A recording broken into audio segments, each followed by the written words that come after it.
back. Apologies for the longer hiatus. The holidays are difficult to wrangle people together, even when I personally do not understand the concept.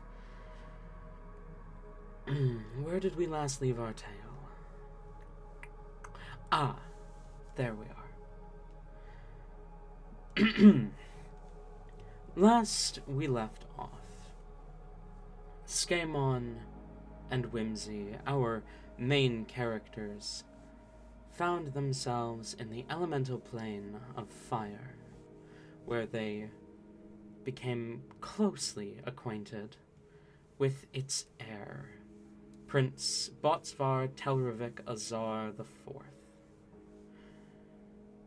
This young prince had to prove himself to the cities of the plain, and Skaaymon and Whimsy needed to search for any sign of what Zan may be up to within this plane.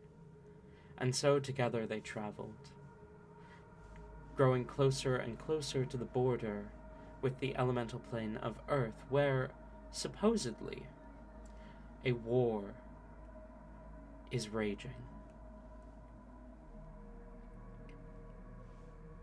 When we last left, our main characters, Skaaymon and Whimsy, were recently separated from the young prince. A heartfelt goodbye as the prince returns to the palace, leaving the two of them alone to figure out their own next steps, whilst currently they find themselves within the City of Stones. A few days' travel from the Magma Field Tower and the elemental plane of Earth.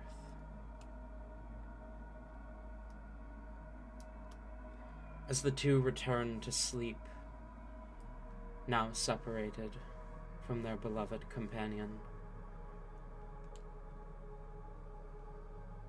their sleep is dreamless, and morning comes, and eventually the two awaken. As you awaken again, what do you do?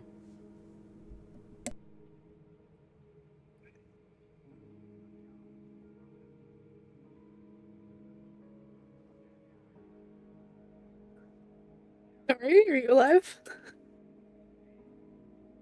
Yeah. I was just trying to dig very quickly for that last D10. It was hiding at the bottom of my bag. It was just dead silence for a hot second there, and I got a little concerned. Sorry. Skaaymon will probably be on his phone, waiting for Whimsy to wake up, sitting somewhere.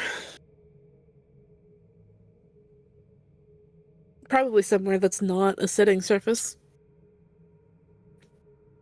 Sitting on the ceiling. I was thinking that. I just don't know how he would have managed that. Gets out If a he glue could have been, bottle, yeah, puts them on he the would've been ceiling. Just Whimsy fucking, is... hooks himself to the ceiling somehow. Gets a clothes hanger. Rolls himself through. Whimsy is definitely sleeping in, to say the least. Like, this emotional toll of Telly leaving seems to have, like, kind of almost made itself physical as well. Like, she's... Like, whenever you're sick and you just sleep for way too fucking long, it gets to the point where you probably feel like you need to, like, shake her awake.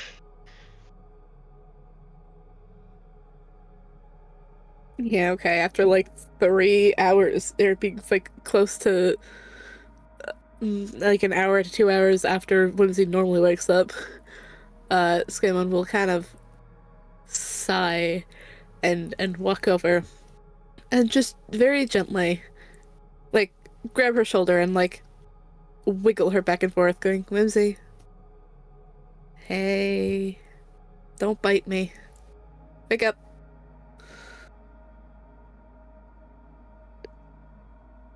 She kind of does not pull a rein and punch you in the face. More slowly kind of wakes up and grumbles a little bit, holds Slimy a little tighter. The second that she moves, Skaaymon like slightly almost flinches back, but in slow motion. Skaaymon, is it morning already?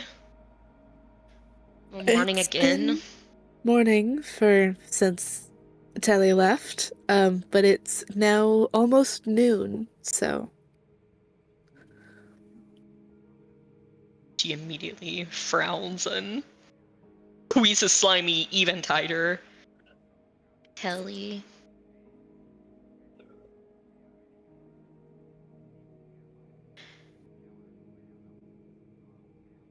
Telly! She reaches for her phone and is sorry, Talon, but she's immediately gonna start spamming him with texts. You spam Telravik.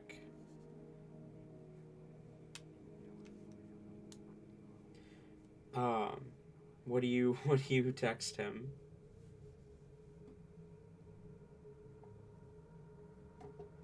I feel like the first few is just like her spamming the keyboard, and then there's a few like, hey, hello, Telly? Telly, you better respond to me right now. You do not get an immediate response. She's gonna call him. It rings, then goes to voicemail.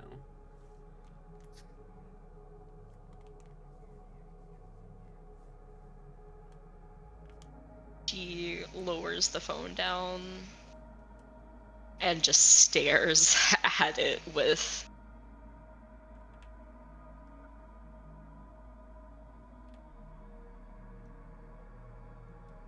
a look bordering on heartbreak. It's a hopeless look. And she stays silent for a good long few seconds before she kind of just looks over in Skaemon's general direction.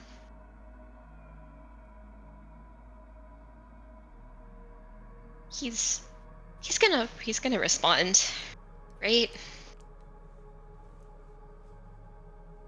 when he's free, probably.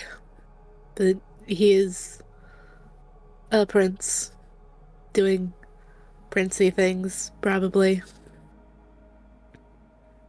Yeah, and princes So are supposed to like, like care about like their princesses.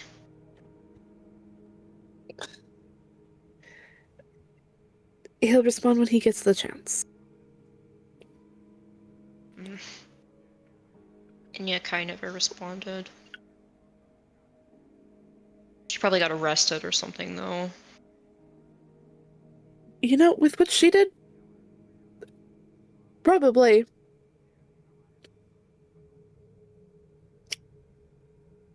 Helper just kind of raises a hand to her. Who does?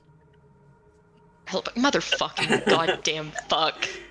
It's Getting always back on the into line. the groove. Getting back into the It's always on the no, Talon. I don't gotta be. I could play Whimsy every day for the rest of my life. Just be like, Helper, that person, she does that. Whimsy raises her hand and kind of touches the heart locket she created for Inukai, her side of it.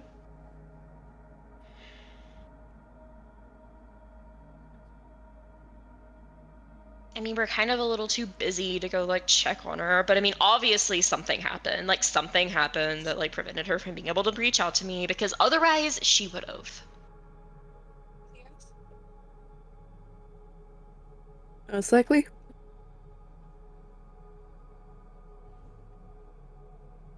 It's fine. She It's certainly fine. She wouldn't can have handle forgotten herself. about you. You're, quite unforgettable, unfortunately. So, there's definitely a reason why she hasn't. Well, she's capable and Tilly's capable, so I'm sure they're, like, totally gonna be fine. And if they did kick the bucket, then, like, you know, I'll just bring them back whenever I become all powerful. Problem solved. Yeah, exactly. Exactly that.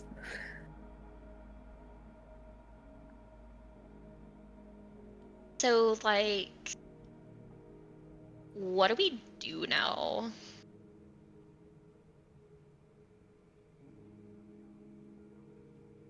I don't know. I probably get the fuck out of here. One of the things that, fucking whatever one of the leaders said was that there were portals that were opened, multiple. The one we came through, one from the plane of water, and then one to the plane of earth, I think.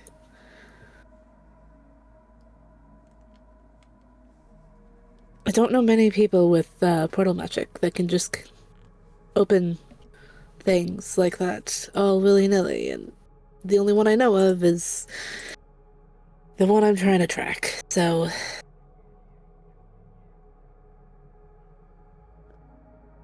we might want to start there.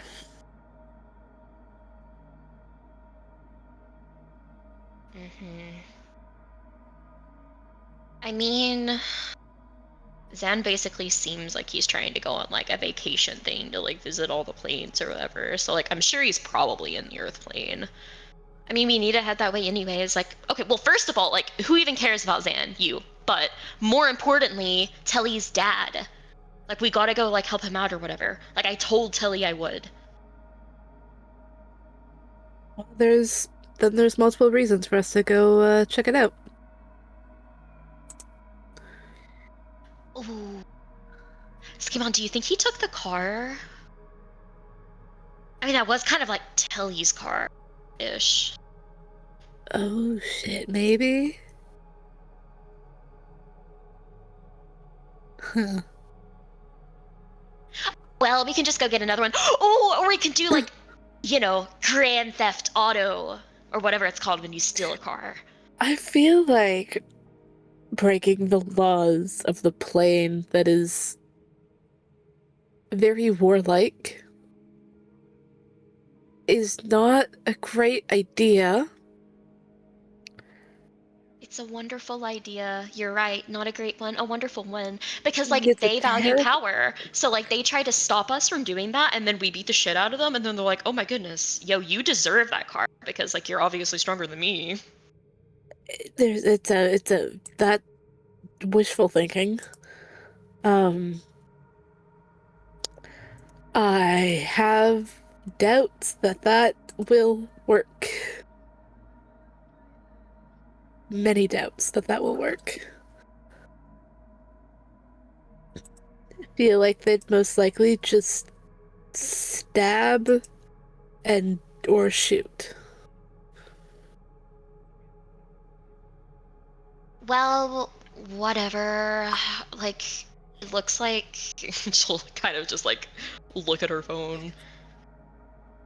You apparently let me sleep in anyways, which I do appreciate. I totally needed that. I was, you know, I needed those few extra hours.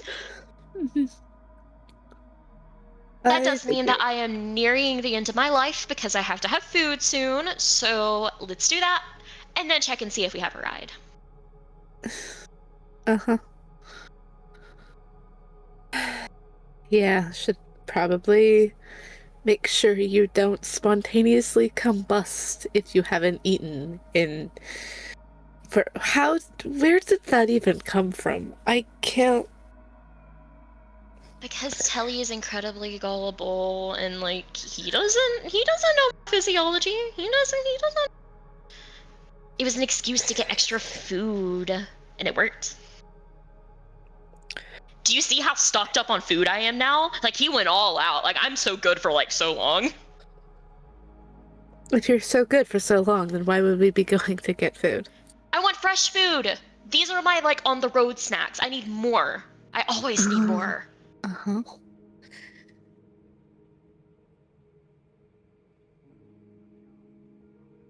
Yeah, right. I mean, the food here tastes like, bricks anyways, but whatever. Yeah. Okay, we should go find something then. Whimsy will hop on out of bed and scoop up Slimy, and I'll do my daily mage armor and see if I blow the room up. Again.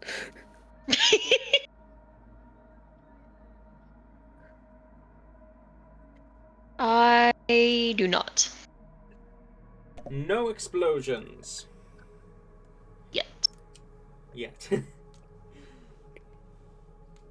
Actually, no explosions ever again. That's Whimsy's actually going to be super disappointed about that. We're actually we're changing the age rating of this campaign.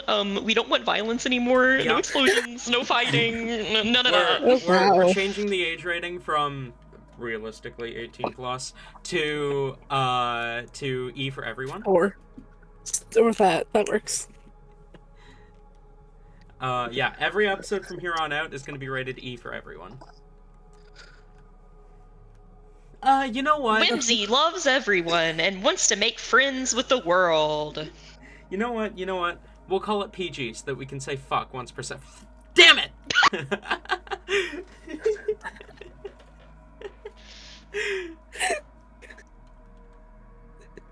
Amazing. Especially because I'm pretty sure that wasn't the first time that someone swore today. I can't remember another time, but I'm pretty sure there was one. Anyways,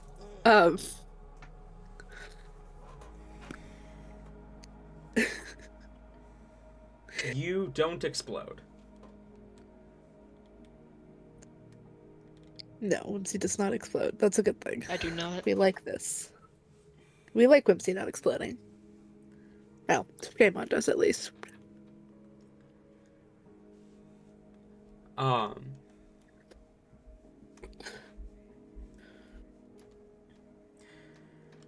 Okay. You cast Mage Armor.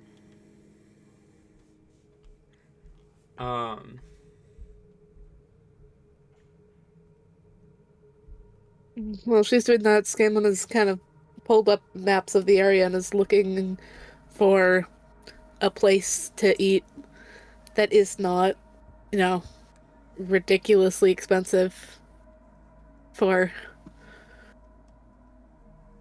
this area. Place to eat, you said?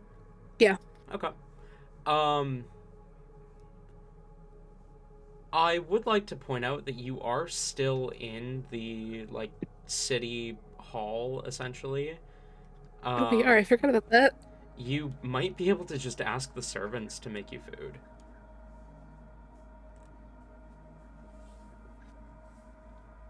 I forgot about that. Mm-hmm. Well, that's why I'm reminding you. But if you don't want to ask the servants to make you food, you are able to find some place to get some food.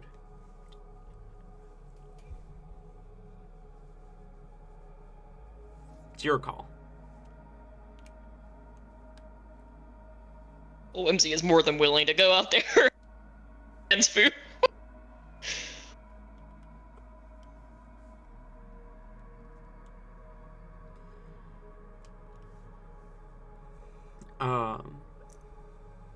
So, sorry, can you repeat that? I didn't actually process the words. Neither did I. I was about to ask the same thing. That Whimsy is more than happy to go out there and demand food. That will be her course of action. Okay, fair enough. You demand food. You see a fire elemental kind of looks at you as you demand food, and then turns to seemingly complete your request. You assume, as it heads off.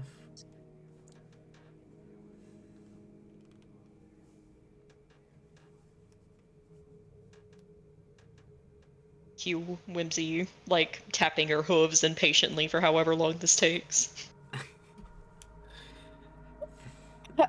How long did you say it was to the border between planes? Couple days it would be from here. It would be about a day and a half travel to the ruins of the Tungsten Shield.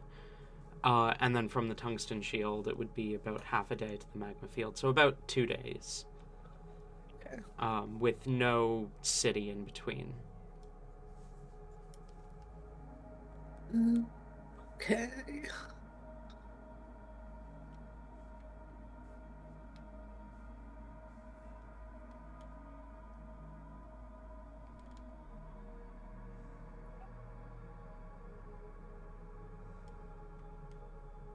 No, that's 2 days with a vehicle, yeah?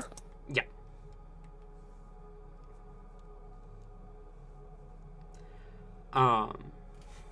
Yeah. It would be about 2 days with a vehicle. Alright.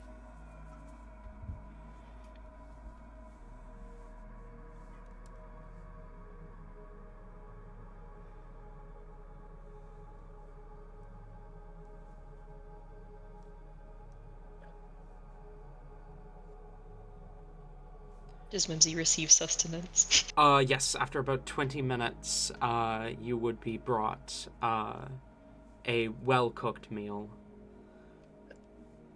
Nice. She'll gobble that down and, well, when Skaaymon have asked for food as well. Oh, Skaaymon would have absolutely just stolen things off of Whimsy's plate. Well, you can't steal them because she'll offer, like, one thing. So he steals more things off of Whimsy's plate. Just, like, quietly sitting there, and then the second that he notices that she's not really looking at him, he just kind of grabs another thing. Very not hiding it, the fact that he's doing it, but just waiting for her to not be paying attention. Like, every time, like, she sees him with food, like, she bares her teeth and, like, growls at him. He gives no response.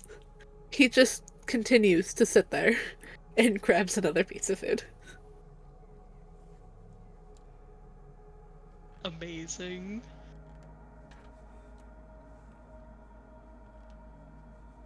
Fair enough. I guess we ski to the daddle out and see if we got a ride or not. You make your way to the garage where you had parked when you first arrived. And you see the vehicle is still there. There is a large man dressed in a servant's outfit, kind of thick red leathery skin covering most of his body. As he looks to you as you approach, he kind of gives a bit of a bow and says, the general wanted you to know that the vehicle is yours to use as you please. Whimsy is entirely ignoring him and running as fast as she can for the driver's seat. Skaaymon is grabbing the back of Whimsy's shirt. Roll athletics versus either athletics or acrobatics, I guess. Who to who? Hold on, oops. Skaaymon, you're rolling athletics because you are grappling. Okay. Whimsy, you are rolling either athletics or acrobatics because you are being grappled. That's a 16 on acrobatics. Oh. Okay, well, we'll see. Oh, hell yeah, that's an 18 on athletics. Ooh, okay, Whimsy, you get Damn. I have grabbed. a shit athletics bonus. It is one of my lowest stats. Skills. It's one of my lowest skills. Whimsy, you get fucking grabbed. Just grabs her brother back of the shirt. Nope. No. Nope. Absolutely the fuck not. Thank you. She is flopping around like a feral fucking cat right now. Literally screaming at the top of her lungs. Skaaymon, let me the fuck go. No. I know how to drive. I know how to drive. No, you don't. No, you don't. Yes, I No, do. Yes, I do. Yes, I Where's- you freaking have a do. I'm license. gonna bite you. I'm gonna bite you. You better let me go right now. You can fucking, go for it. And he essentially offers his hand out like you would a dog. Well, like training for dogs to bite. She's gonna bite him. So, do it. She's gonna bite you as hard as she fucking can. Roll unarmed he- strike, he I uses guess? He uses that to his advantage, just kind of trap her in one area for a second, while being able to like wrap his other arm around her a bit better than choking her out with her own shirt.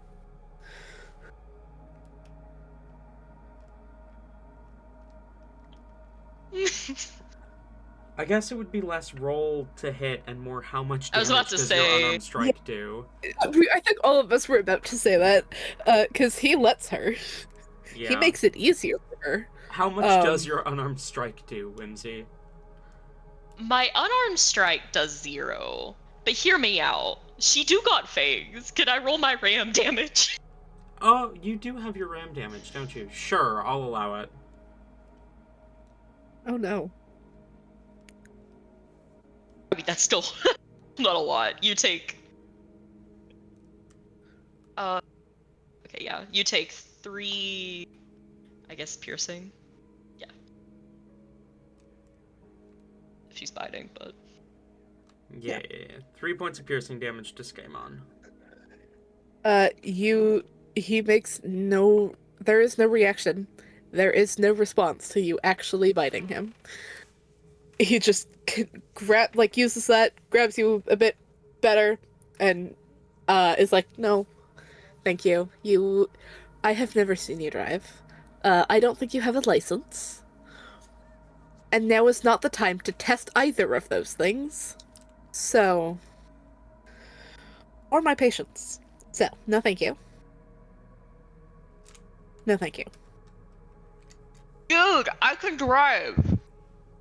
I don't believe you. I I don't believe you. I I- drive! I don't believe I don't believe that at all.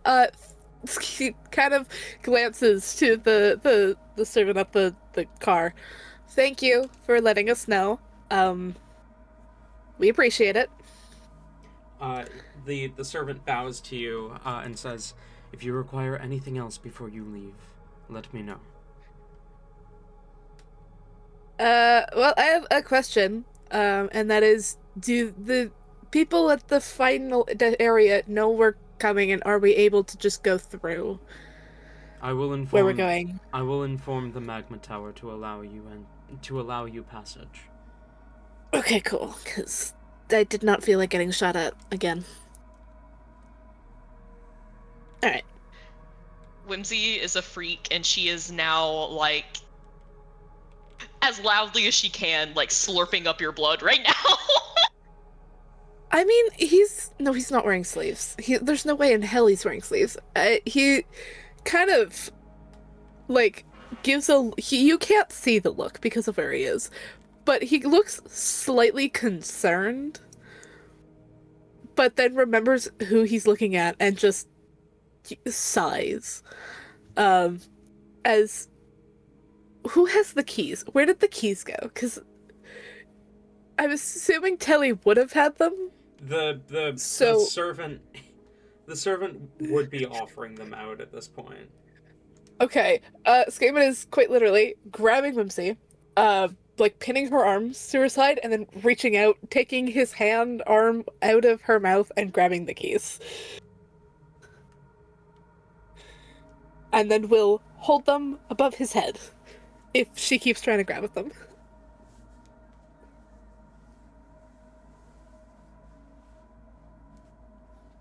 She just stares at him, like licks the remaining blood off her lips, and then crosses her arms.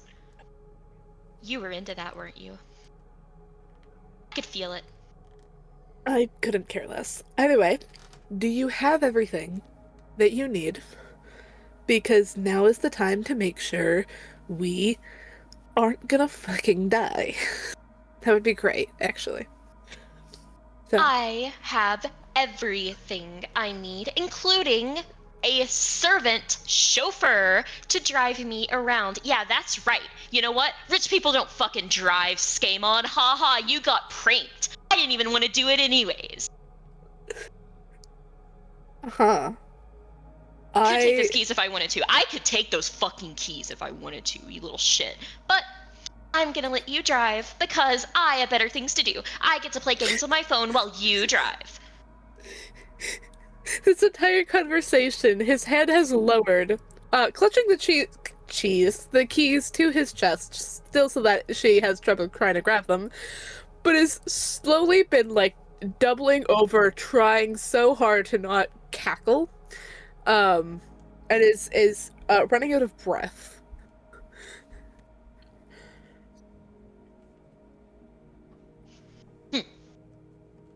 Uh-huh. I totally believe every single word you just said. Hey, see how we're both lying?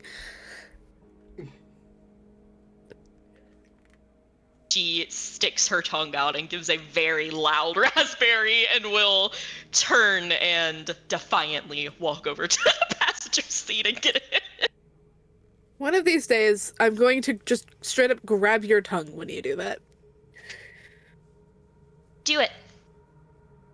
Please, I'd be into that. No, because then I remembered who I was talking to. Yeah, exactly, Skaaymon. You can't exactly threaten me whenever I'm into, like, literally anything you could do. So good luck. I could stop talking to you.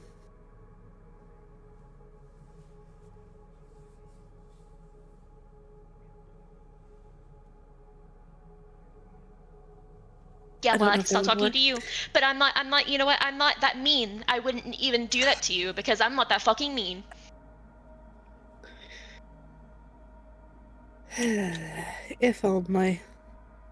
If only she could be that mean.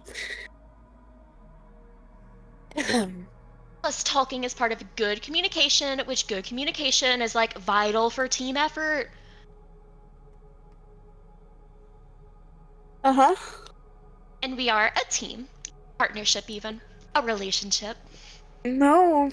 Nope.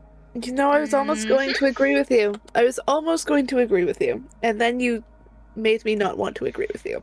You know, a relationship isn't always sexual, you little silly head. I mean, it is for us, but... No, Anyways, it's get not. in, drive me around, ta-ta, you know, hurry up. Okay, give me, like, however long this takes. Simon's gonna turn to the guy. I don't know if this is a thing that you have and that I can take. However, we've already run into issues with there being codes. Is there, like, a sheet of, like, what your different codes mean that we can have so that we don't accidentally run into bullshit that we're not supposed to get into? Is that a thing? There is a codex within the dashboard. Consult it Where? if necessary. Where? Where is that? The dashboard? I haven't been the one driving. I'm He- normally in the back of this vehicle. I don't know what I'm doing. He sighs, approaching the vehicle, opening the front door, and will kind of open a small console between the passenger seat and the driver's seat, and will pull out a thick book and hand it to you. You said the dashboard. That's not the dashboard.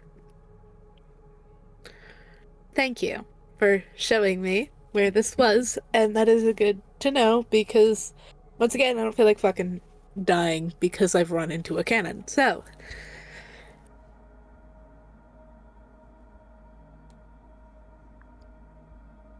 We'll be fine, I think. We should be fine. There's nothing, like, very notable going on along the way, is there? We're not gonna run into shit we're not supposed to run into. Would you know that?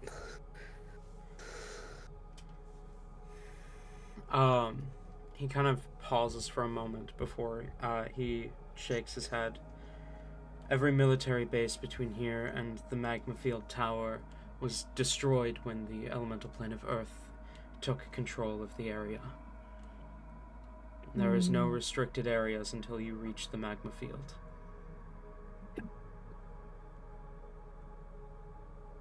Alright. Well, that should be fine. Cool. Skaamon's gonna do a quick once-over check of everything that they have, making sure they have enough, making sure that their food they have isn't perishable, so that when they don't use all of it, it doesn't just go bad. Oh, they'll use all of it. Whimsy's gonna make sure. Yeah. Or at least the stuff that is perishable is put, like, up nearby so that it gets used first. And then everything else that we may not use can go into Slimy without any worry of contamination on Skaymon's part. And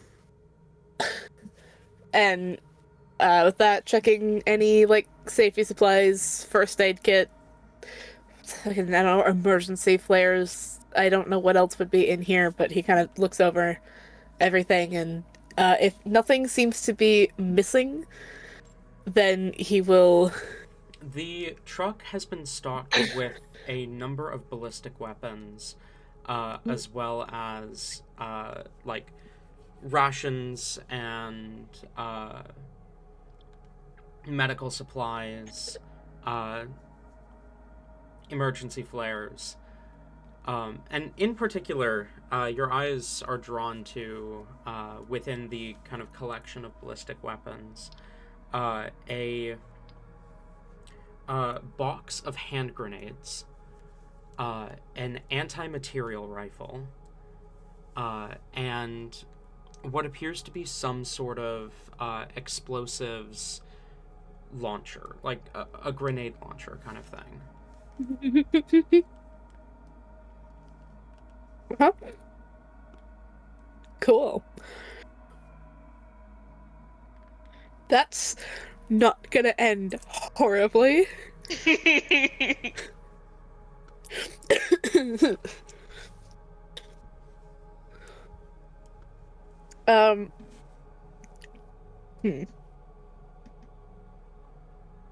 Yeah, he glances over all of these things. Most of his face not showing any other sign of any other emotion other than just, you know, normal calm. His eyes, on the other hand, start to, like, sparkle and, like, get a weird little glint in his in his eye as he glances over these things. But just doesn't say anything, just kind of, like, nods, moves on, suspiciously.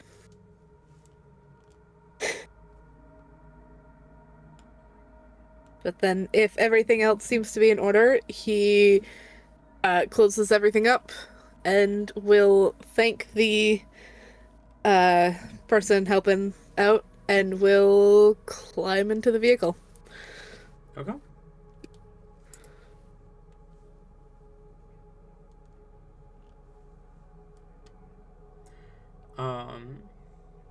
You climb into the vehicle,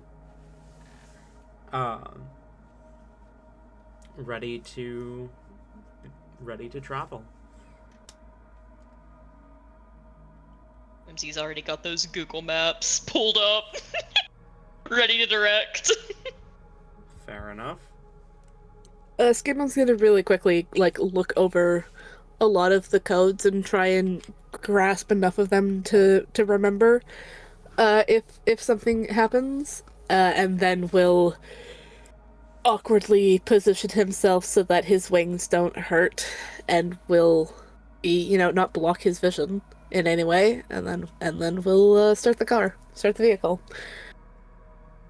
and try and remember how to drive an actual vehicle. Okay, roll an intelligence check for me to see if you can remember how that works.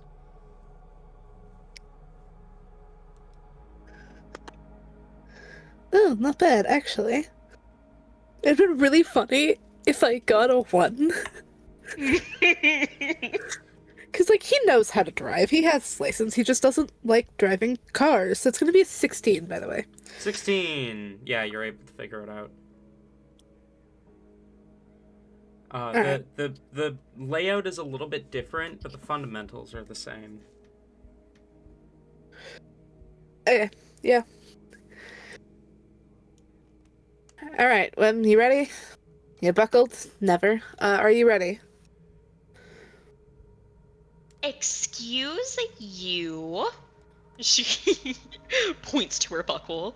I'm buckled out of honor and love for Tilly, because he would want me to be buckled. That's true. He goes to, grab the buckle and can't get it around his wing. I'm not gonna do that, actually. I'm not gonna do that. We get into a crash, I'll go through the window. It's fine. Not like I haven't done that before. I haven't gone through the window, but I have fallen off the vehicle. But either way. Ready to go? Skaaymon, I'll make sure to record your fall for you. Yep. I have our destination totally in mind. Wonderful. Alright.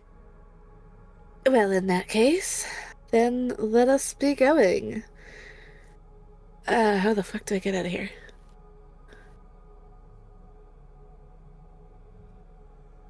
He'll look at the map and make sure he knows how to get out of here, and then he will start going. Fair enough. You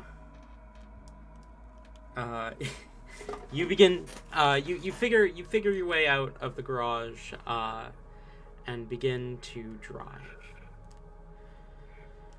Go ahead and roll a perception check as you begin to head out. And where are you going? More accurately, Skaaymon. Whimsy, where are you guiding him? That's true, actually. Skaaymon would hope that we're going in the right direction.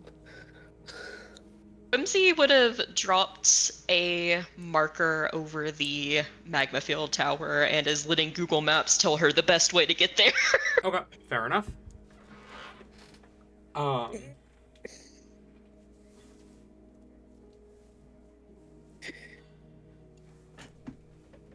You... can I have a perception check from either of you who are keeping an eye out as you travel towards the magma field tower? 15. 19. Okay. You keep your eyes peeled as you leave through the eastern gate of the city. You are stopped as you're leaving and warned that there's nothing out in that direction, and that you will likely need to find somewhere to rest or drive in shifts, just kind of in the wilderness, but they do not stop you from leaving. Good. And you're off as you move along the volcanic rock where it is sort of paved. The roadways being more like a dirt road than like a proper paved concrete road, though of course it's not dirt, it's more rock and gravel. But there's still a clear path ahead as you make your way towards the ruins of the Stoneguard. You woke up much later in the day than usual. Are you going to reflect that in your traveling and travel later into the night than you usually would, or are you going to try and rest around the same time that you normally would? I think Skaaymon would drive a little later into the night.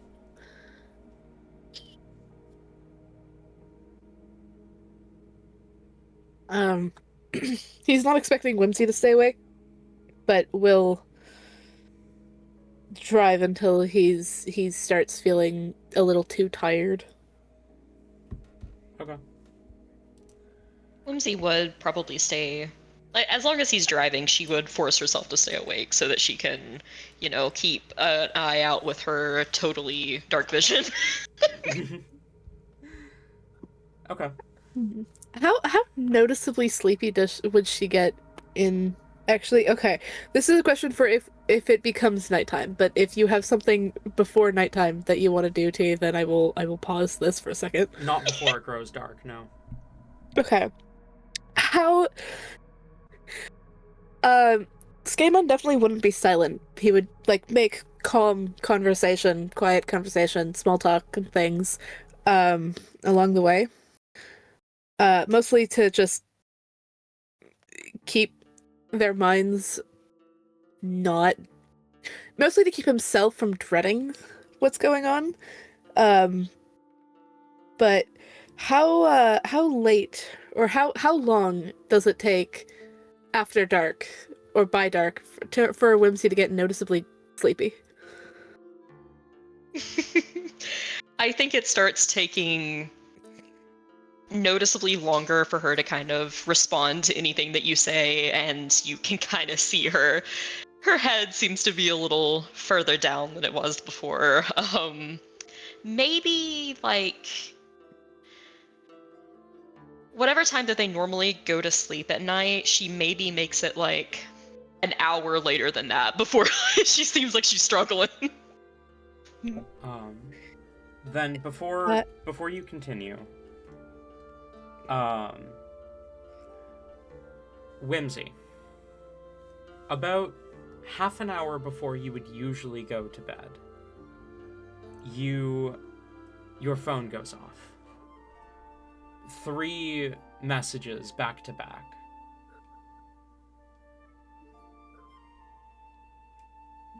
Do you check She is.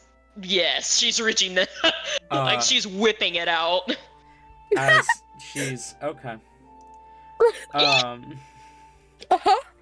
Mm-hmm. Uh-huh. Oh, just as a like as an aside, she has been like texting Ellie even more during the day. Okay. Anything in particular? I feel like it's just been more like like she is being like the creepy guy online that won't leave you alone right now, but just like, hey, what are you doing? Are you just like just over and over again? How was breakfast? How was lunch? Yes, literally. Yes. What'd you eat? What'd you do? Did you go to the bathroom? Have you had any? You don't drink water. Have you had sustenance? Have you had blah blah blah blah blah? You get 3 texts back to back from Tally. The first one, reading, "Are you okay?" The second one, "What's going on?" The third one, "Whimsy?" With a increasing number of question marks with each message. Oh my god. Okay. Y'all, she ain't about to be sleeping now. Like, she bolts up and, like, squeals in fucking glee. Like, Skaaymon, your ears can barely register. Like, this might as well be a dog whistle. This is so high-pitched. And she...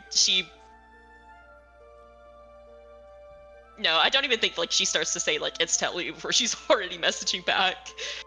Telly, OMG, OMG, OMG, OMG. Each of those are separate messages.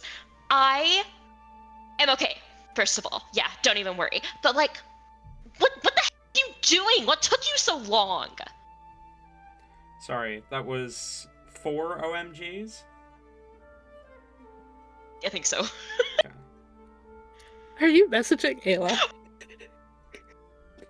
I am. Talon, I'm so sorry. I'm so sorry.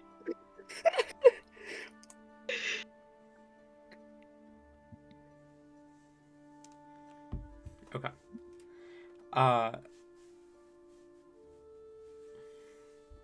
I will let you know what she says when she replies to me. But I imagine Telly's response would come pretty much instantly. Oh, this is so funny. Amazing. And unless like he drops some like major shit, like you don't have to keep going back and forth to Ayla, but like she will just in general have like conversation, you know, like her, what did you eat? When did you eat it? Where are you at right now? Send me your GPS coordinates. Okay. At the very high-pitched squeal, Skaaymon kind of glances over a little bit to make sure she's not dying. Before kind of chuckling. I take it Telly responded, finally. My God, I don't even have to resurrect him. He's already here. He's already here, not here, but like he's already like existing. He Oh my never gosh, died, most He's actually alive. He's alive. Oh, I'm so happy he's alive. Yeah, Well, I mean, I can figured see. he doesn't have us to keep him alive. He does have a high general, I think, is what it was. Kill that guy with a wheeze. He's nothing. I highly doubt that. He isn't worthy to protect Telly. Uh-huh. To summarize a little bit, though, unless Ayla responds with something actually relevant in regards to the things that you said,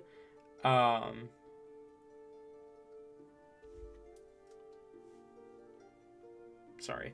In regards to the things that you said, Whimsy would be messaging about, his exact GPS coordinates are within the palace. He didn't respond because his phone was off during training, as per protocol. And he ate at normal times. Uh-huh. Amazing. He's back in the palace already?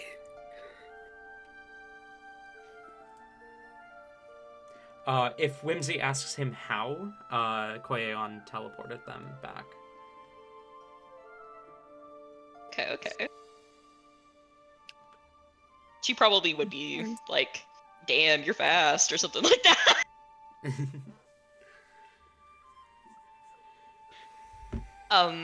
But yes, like fast forward to her eventually realizing that she's kind of dozing off, not wanting to like leave him hanging, and then being like, you know, like Skaymon's getting kind of tired over there. He needs to sleep. Let me watch after him.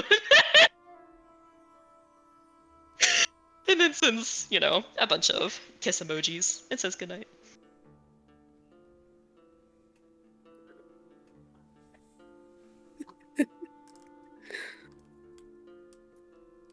Was this in just like the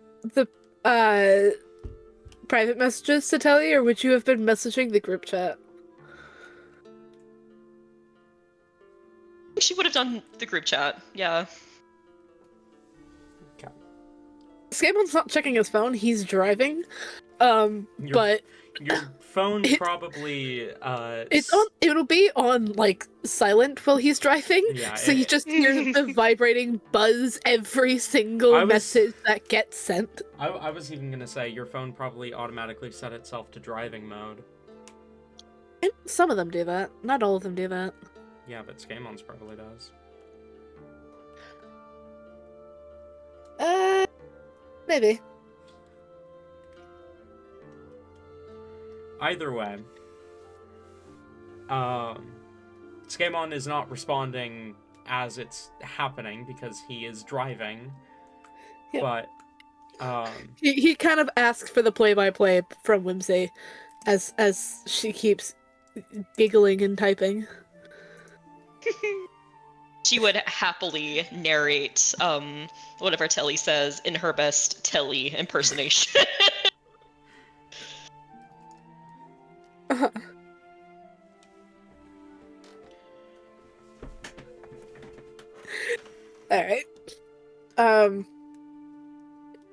Did that wake her up at all, or is she still, like, tired? I mean, it definitely... I feel like she can go maybe, like, an extra 30 minutes now, but, like, she does kind of... Well, I mean, she realizes she's getting a bit tired. That's why she's like, yo, Telly, good night. But I still feel like there's that, like, you know, after a happy conversation hype that kind of keeps her going, like, an extra 30. And then she reaches, yeah, basically dozing off. Fair enough. I was just saying, in that case, as she starts, like, getting, like, a bit more noticeably tired, Skaaymon kind of quietly, at first, and then only getting louder if she doesn't bring too much attention to it, starts humming, like, basically a lullaby, just to try and soothe her to sleep sooner, because he doesn't need her to be exhausted the next day. Adorable. My god. That is so fucking cute. You probably get her, like, giving you a very, like, sleepy, like, kind of, like, smirk, like, what the fuck are you doing? But she's, like, too out of it to give you full shit for it, and it's cute, so... she lets it happen. He specifically doesn't look at Whimsy at all during this time. In order for plausible deniability of, oh, I was just, you know, humming to myself. But he kind of, like, in his peripherals, sees her looking at him and proceeds to fully make sure that he doesn't look at her. Because he doesn't need her to give him shit for this.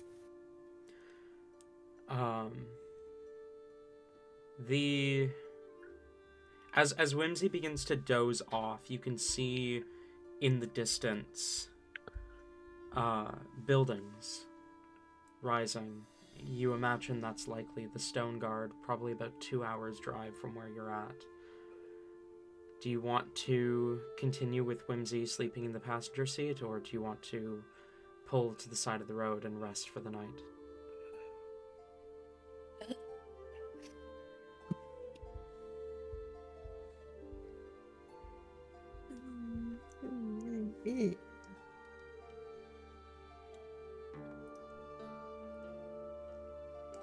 So yeah.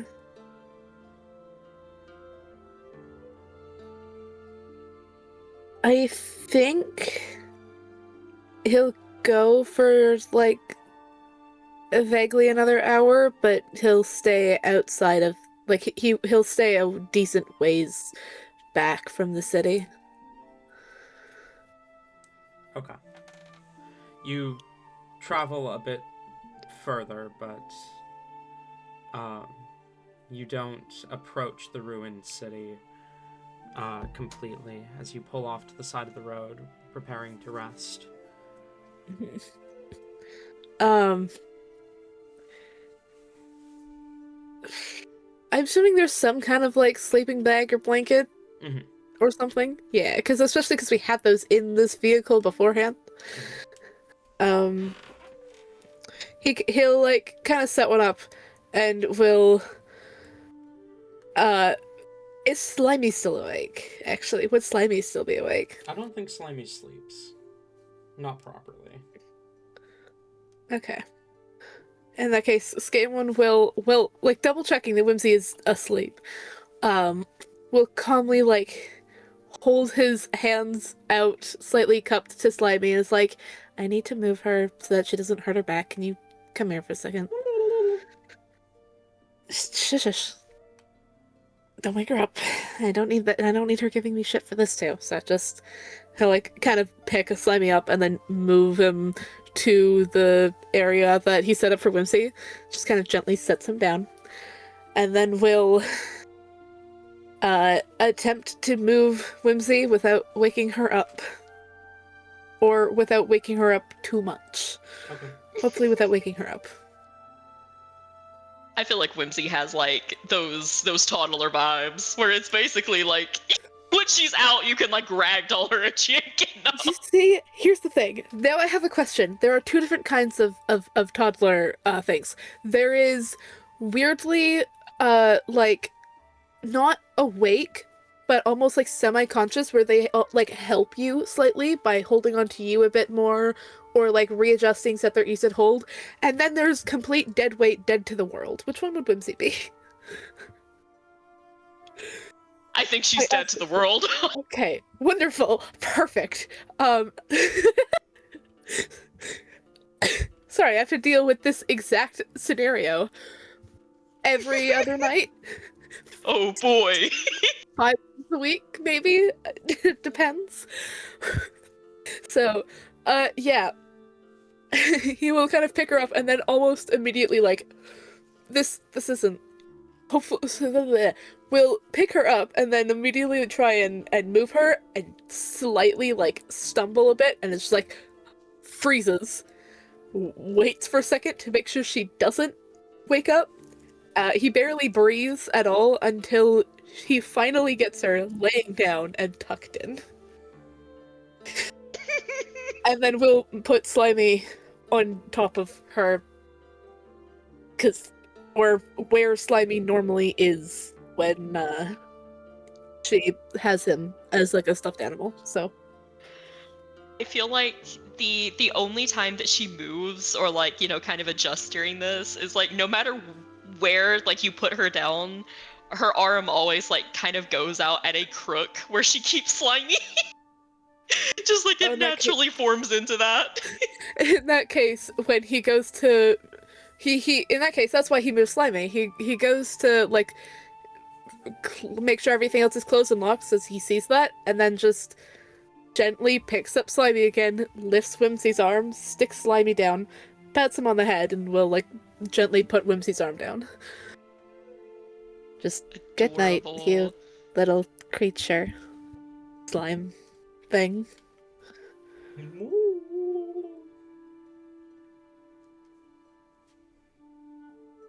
Yeah, it's still weird to me. Okay. And we'll go and lock all the doors. If there's any of those, if there's one of those like sun shields that you can put in the windshield, he'll grab that, stick it up, just so that there's less light coming through. Okay. And we'll put like a jacket or something, if he can find one, over or the passenger window, and then we'll use his wing to uncomfortably cover the driver's side window, as he'll recline the driver, or if he can, he'll like recline the driver's seat a bit, and we'll sleep there. Long and complicated, but he eventually gets it done. Fair enough. The entire process takes him about an hour. Oh God. Including, before I forget, he does go outside and will cast whatever his funky little trap spell is, and have his little sticks, exploding sticks, around every door. And then he'll go to bed. Okay. So he uses like 4 sticks per door because they're all far enough apart that they won't connect with the same spell. Luckily, it's not a concentration spell, so he can do that. Yeah. Then he finally goes to bed. Like I said, takes him about an hour. And then he finally tries to sleep.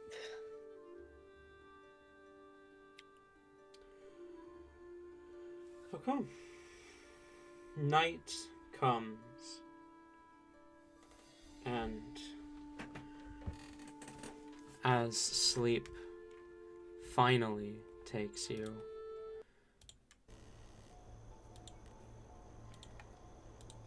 you find yourself suspended in a endless landscape of stars unfolding around you, Skaaymon.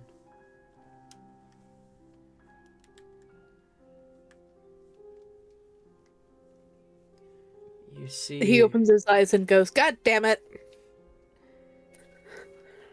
You see the stars move around you. And you almost recognize it as the movement of the skies. Time passing rapidly.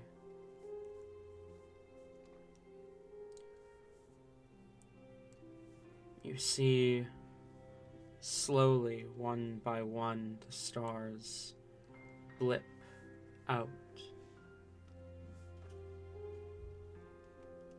until, after only a minute, you are left in eternal darkness, floating, suspended in an empty void with no stars.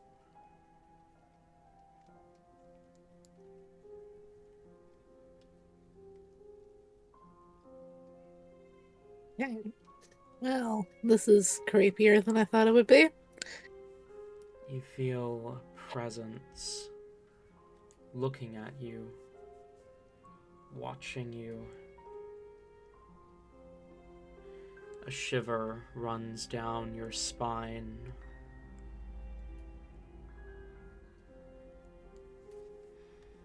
And then you wake up.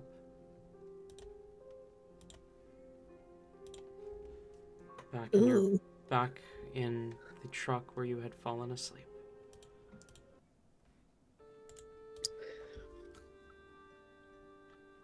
As morning comes and you both awaken, what do you do?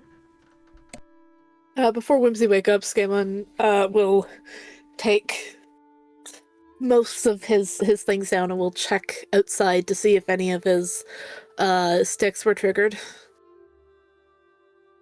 You do not see the trap being triggered. Okay. He will recollect his sticks because he doesn't need them to spontaneously combust. And will hop back into the vehicle, closing the door a little bit too hard, probably waking Whimsy up.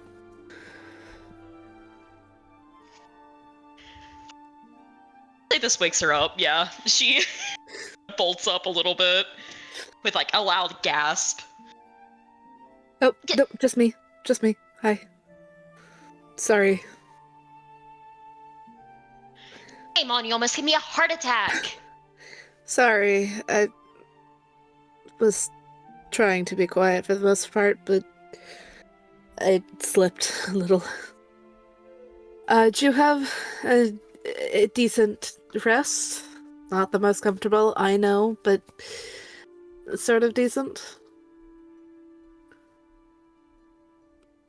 I mean, it could have been more comfortable, but this is when she actually, like, registers that she's not where she fell asleep. And you can see her kind of, like, she kind of, like, picks up the sleeping bag, like, blanket or whatever it is, and just looks at it. Skaaymon, did you move me under here?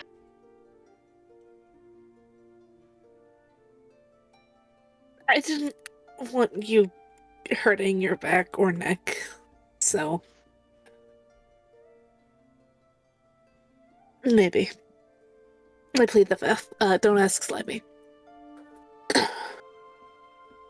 Slimy, is Skaaymon a total sweetheart? Oh my goodness, he did? Traitor! Traitor.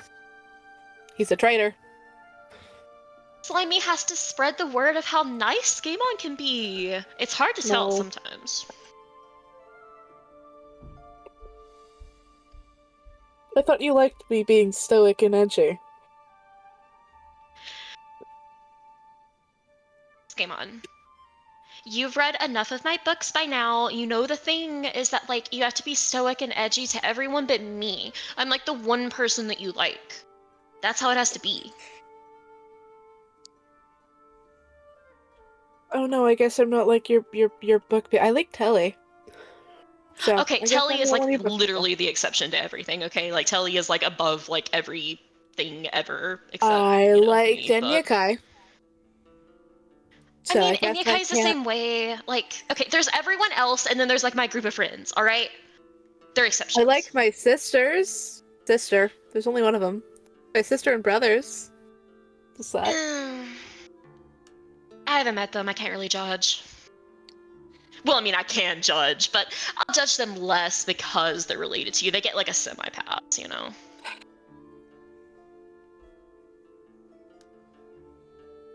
Why did I bring them into this? I don't want to curse them with that. It's fine. Don't worry about them. They're... Oh, I fucking hope they're okay. They probably are. They're smart.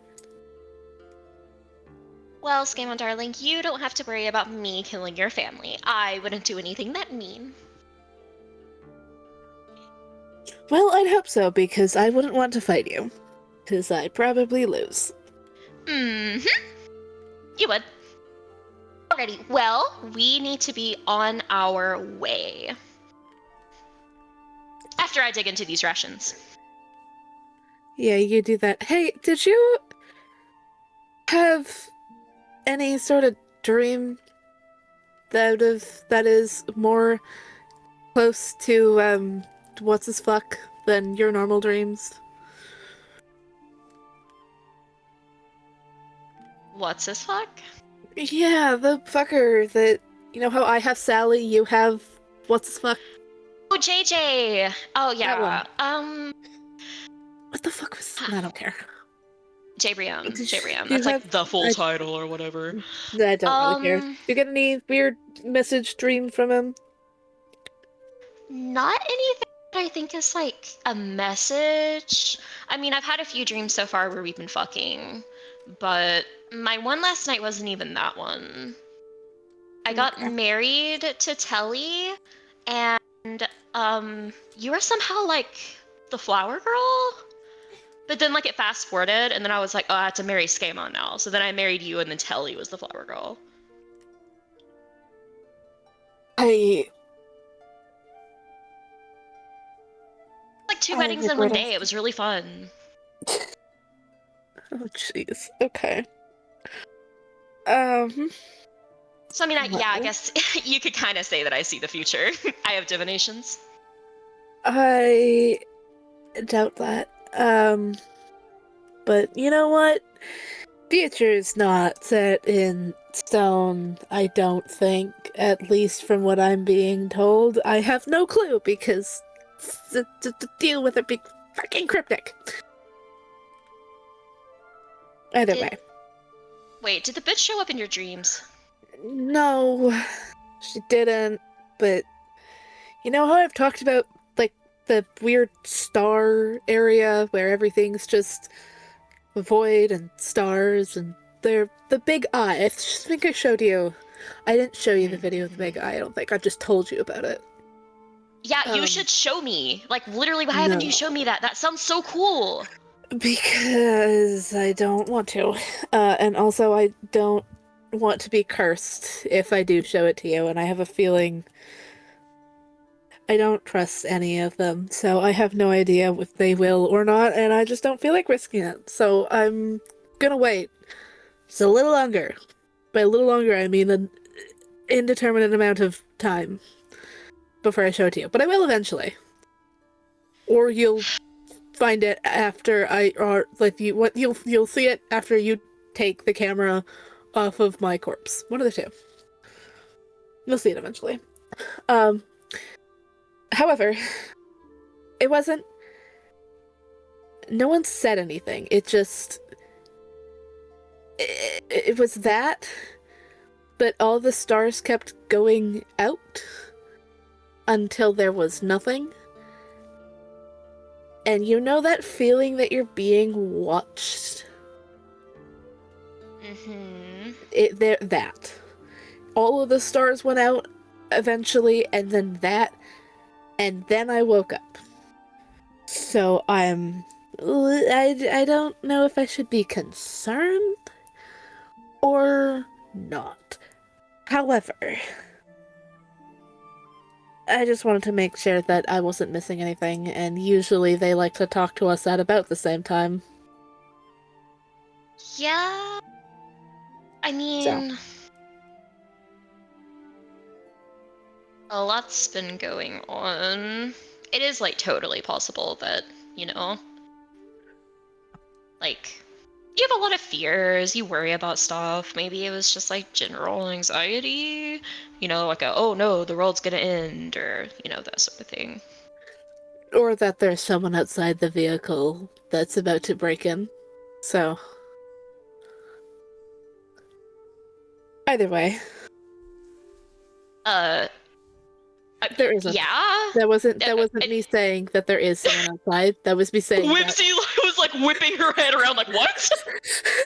Yeah, he said that, like, turning to, like, look at his hand to see if he had, like, accidentally scratched at something into it, and then realizes what he says, and immediately turns around to like smooth it over. We're fine. We're good. There was no one directly outside. There may still be someone watching that I couldn't see. Skaaymon, you don't think that there was someone, like, menacingly looking through the window at, like, our sleeping bodies? That's fucking scary. Well, they couldn't see through the windows, so no. But what if they have, like, seeing through object sight? Then we have... That's a thing, actually. I'm pretty sure there's probably a thing like that. Then we find who they are and stab them. Either way. Good idea. I don't think that there was anyone actually watching us. But keep your eyes out. We are almost to the... what the next place was called. I don't remember what they said it was called. The Stoneguard. That one. Yeah, we're almost there. It's... looks close to an hour-ish ahead. You can kind of see the buildings. Well, what's left of them. In the horizon. But...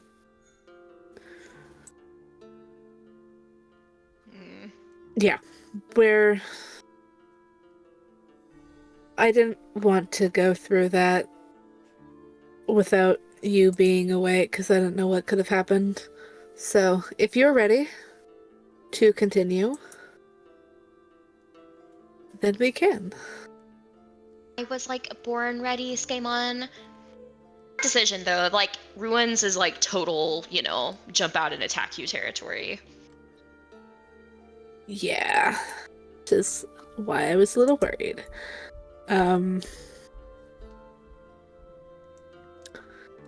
So... we should be good. Hopefully. To continue. So, if you want to come back up here, then we can do just that. Alrighty. She'll give, like, a little salute and then hop up front and pull up Google Maps again. Fair enough. Oh, let me see if I explode this time. Oh, yes. Let's see if you explode. I explode. Oh, fun. Roll a D100 for me. Let's find out how you explode. Every time you say it, it's like so... It's almost like oh yeah, I do this, like the joke. But then I'm like, no, it's not, because that's also the tone of, oh hey, this could go terribly. That is a 9. 9. Oh no. Hang on. Oh. Give me a second. Okay. How the fuck does this work? Oh no. Okay. Well, my sound broke for a second, and then I came back to 9. Oh no. So, this sounds like it's gonna be a great time. Okay, how does that work? My player's handbook's in the other room. I'll just do this.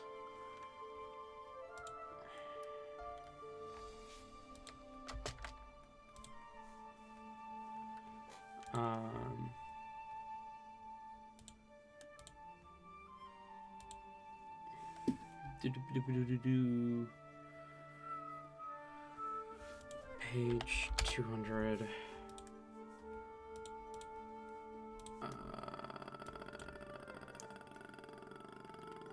Okay, center point is the bottom. Okay, that makes sense. Okay, here's what happens. You cast Mage Armor, and as you do, the latent magic explodes off of you. This kind of cold energy quickly gathering into a second spell. As you begin to hear the sound of large hailstones slamming into the roof of the vehicle as you cast Ice Storm centered on yourself. Oh God. Hell yeah for a roof! Holy shit! Yeah. You are lucky that cylinders are centered on the bottom point and not like the top or the middle. How large is this thing? It is a 20-foot radius. Ah. Yeah, how long does it take for Skaaymon to fucking bolt out of the vehicle? You're leaving the vehicle Out? into the ice storm? Oh wait, no, it's outside. Never mind. Yeah, no, the ice storm is pounding on the roof of the vehicle. You are safe within. Okay. I don't know why I thought it was inside the car. My brain went dumb. He kind of goes to like look at the door and then realizes it's outside. He's like, "What the fuck? What the fuck?" Huh. What? That's Never mind that, Skaaymon. It was all according to plan. I just wanted, some ambiance. Yeah. some ambiance. I can't see. Okay, just give it a minute. It'll probably go away. Okay.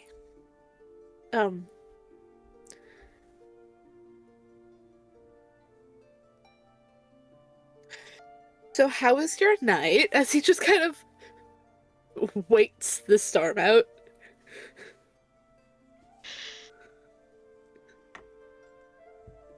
Just some more, hailstones, but it seems to be fixed that now. How was yours? Other than ominous people staring at you. It was all right. I mean, I did start the dream in a place I've grown to dread, unfortunately. But then it all went away, which was worse. Despite it being called Ice Storm, it does only last. It is instantaneous. It is a drop of hailstones and then it is nothing. So, it doesn't last very long. You don't have to wait out the storm. Okay. He waits, Alright. like, about 12, 13 seconds, long enough for this conversation. Partially just to make sure everything's gone, and then we'll start the vehicle and start going.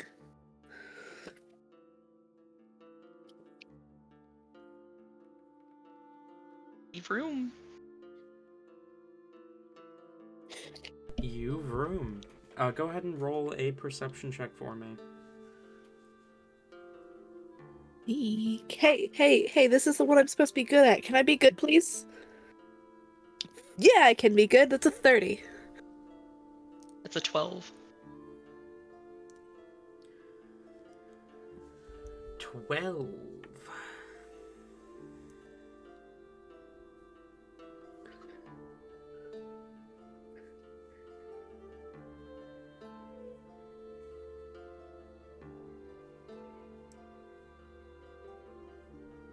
Skaaymon? 30. 30. Did that not come through the first time? No, it Okay. didn't. That's really I funny. heard it. Oh, you heard it. Okay. I apparently just wasn't paying any fucking attention. Get it. You hate. It's true. That's why I missed you so much while you were gone. Because I fucking hate you. Yep, I know.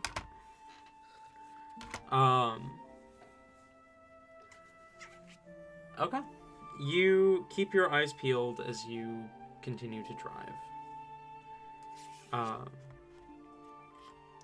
You see the distant city, the Stoneguard, growing closer and closer. And the closer you get, the more ominous it feels. The city almost seems to be beckoning you. Definitely not. Nope, hang on. Hang on. There we go. The city almost seems to be beckoning you. A forsaken, abandoned place. And your only way forward, but you get a sinking feeling in your stomach as the tall, lightless buildings rise high above you. The map marks the city as ruined, but it looks less ruined and more abandoned. There's some damage here and there, but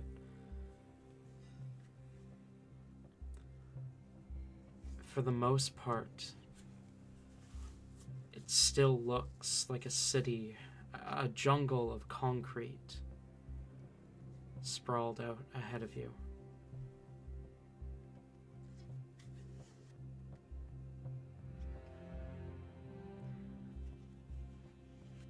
The first real sign that the city is not populated is that you are not stopped at the gates as you approach.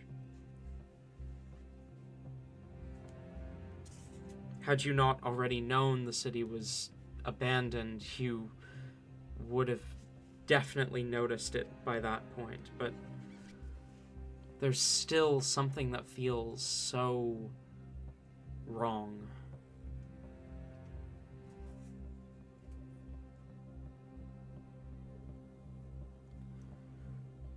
With your 30 perception, as you begin to roll through the main street of the city, something catches your eye. Just for a brief moment, you swear you see a figure watching you from atop one of the buildings.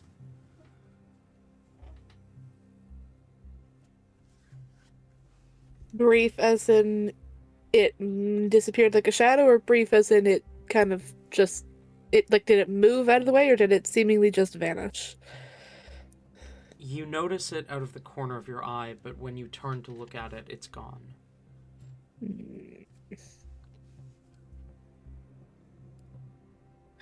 Skaaymon is not subtle about looking at something out the window, as he kind of just grumbles to himself and turns back to face properly, like to watch the road properly. I think Whimsy's kind of lower perception role can be explained in that she thinks this is like the coolest shit ever. Seeing this abandoned city like this. She is definitely keeping an eye out, but not in the right ways. More in the taking a picture of all the abandoned buildings ways.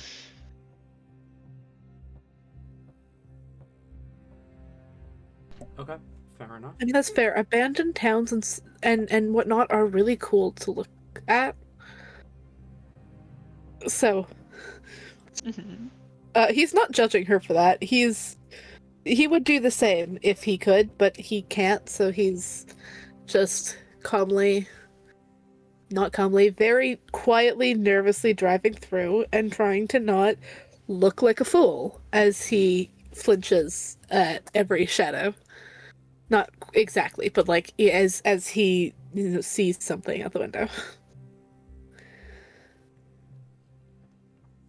But he will continue forth and, probably speed a little, try to get the fuck out of here. Fair enough. You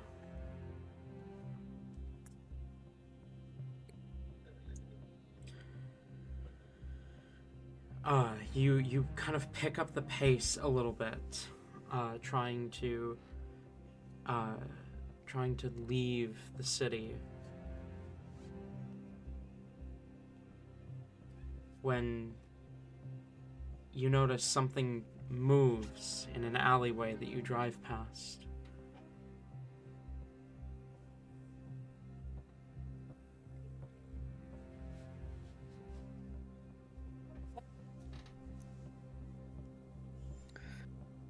Yeah.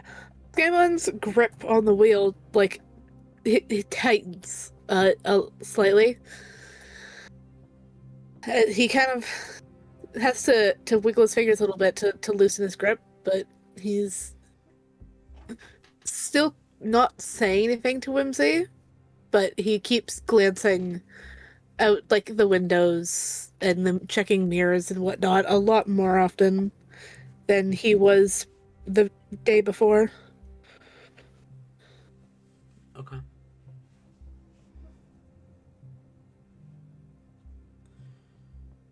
If it happens a third time, we're fucking screwed. I can see it now.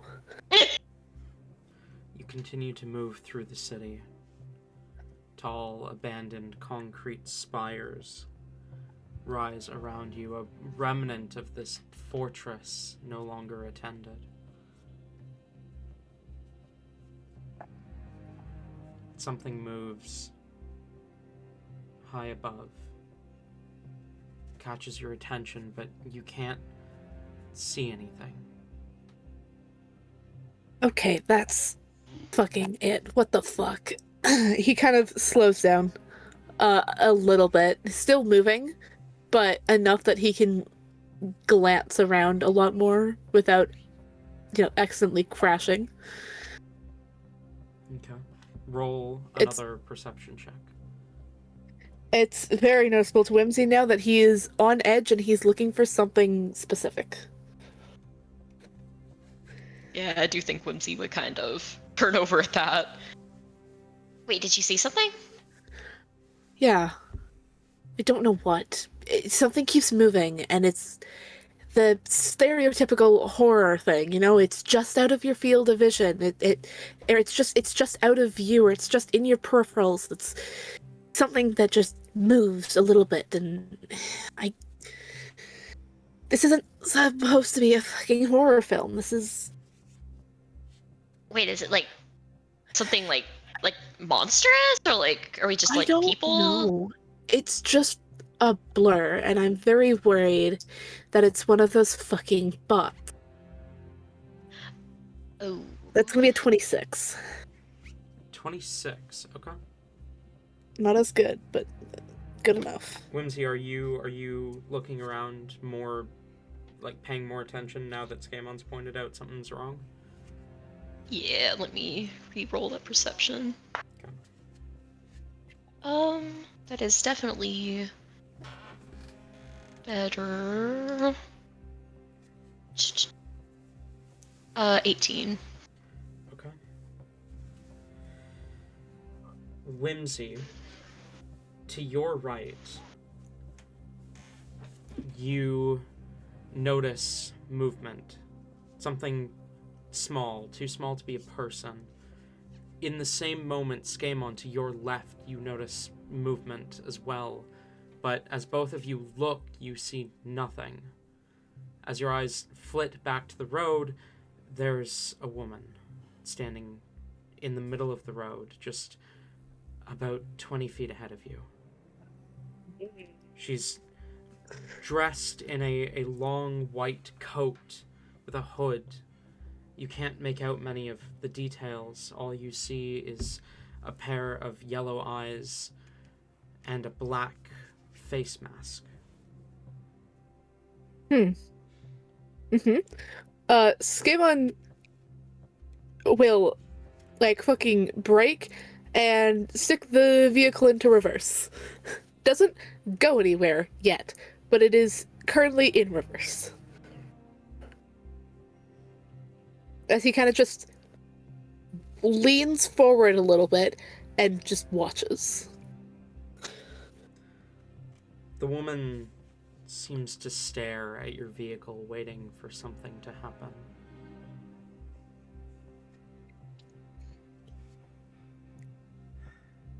Whimsy, I'm not going crazy, right? Please fucking tell me I'm not crazy. You do see her too, Whimsy. Or Whimsy's trying to I get could her. just chalk this all up to being insane. He's getting her phone out and like going into like picture mode and like trying to zoom to try to get like the features. Her body is almost entirely obscured by this long white coat, but roll either perception or investigation at advantage. He will do perception because that is quite a bit better.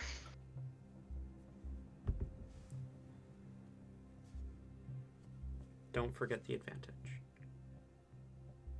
I definitely won't because the first one was a natural 1. Yeah, maybe. Maybe not. Maybe That's not. a 16. I only heard one die roll through your mic, so I wanted to make sure. No, I rolled twice. Okay. 16, you said? Yes. As you're kind of zooming in on your phone to get a better look, you notice the sockets of the eyes do not seem to have eyelids. Oh, God, I hate this. Okay, am I getting like robot vibes at all? It's incredibly hard to tell. Pretty much her entire body is covered by this white coat. But the eyes seem unnatural, and there are no lids for the sockets. It is definitely not far-fetched to say that she might be a robot. Skaaymon, I think they're a clinker. I'm almost positive. Dude, like, fucking run them over! Like, hit the fucking thing! This thing's armored. Is there any more that have appeared in these, like, 30 seconds that I can see through mirrors or windows or anything? Not that you can see, no. Just the one.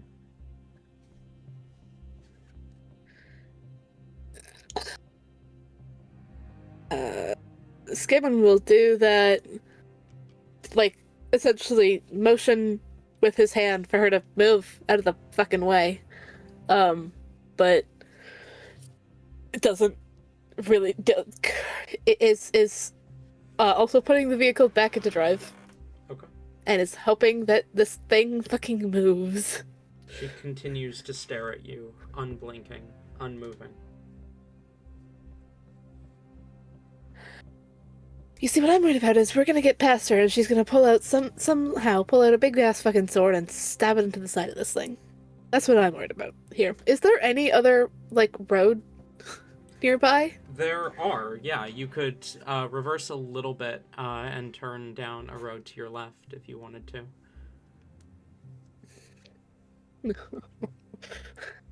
I don't want to do any of this. Is she's definitely, yeah, she's within, you said they're up like 20 feet, right? Yeah, about 20 feet ahead of you. She's gonna try to message this person. Ooh. Can we help you? What is the stipulation on message's target? Just a creature. It is just a creature. Yeah. Interesting. I feel like message Message feels like the kind of thing that would only be able to target humanoids, but if it says creature, it says creature.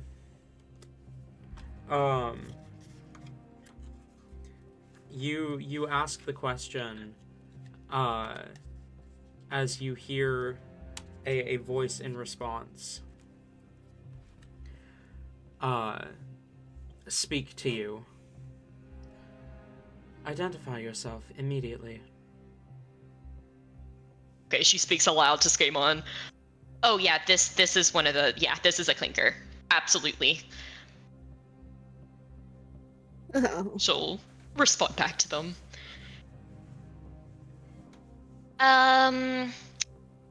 I am Princess Whimsy Silly Autumn Lily, and this is my... Don't say my name. Don't tell this fucker my name. The last time we told bots my name, they went to attack. This is telepathic, by the way. You can't hear this. Oh, fuck, right. And God damn it, I've heard of that. this is my wonderful husband, Skalonathy. Oh god, I think that's worse. Error. Names not available in civilian database. Yeah, we're like visitors. Visitors are not permitted in the Stoneguard at this time. Well, we kind of have like so much permission from like the higher ups or whatnot. We're going to the front lines. We're like soldiers and shit. Error. No orders to allow passage. By the order of CBB V10L3 NC3, I require you to turn back. She'll look back over to Skaaymon. What is happening? Why is it just standing there? Okay, basically I was all like, yo, hey, this is us, let us through. They were like, no, you're not in the database, you gotta turn around. We're not getting through unless we kill them. Well, kill, quotation marks. Fucking... Well, I mean... Technically, we're meant to go to the Magma Tower. I Tell them told that? them...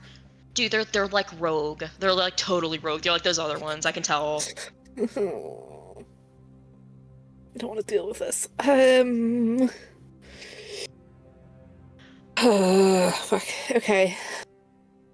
Okay, this will be fine. This will be just fucking peachy. Listen. Go as fucking fast as you can. If they can keep up with us, which is possible, then whatever, I'll handle it. Like, you drive, I'll fight. It'll be like a fucking action scene. This will be cool. Uh-huh. There's grenades in the back. There are grenades in the back. There's also an anti-material rifle that might work really well against a material creature. Yes, but those fucking things, you know what they look like, right? They're pretty fucking big, Talon.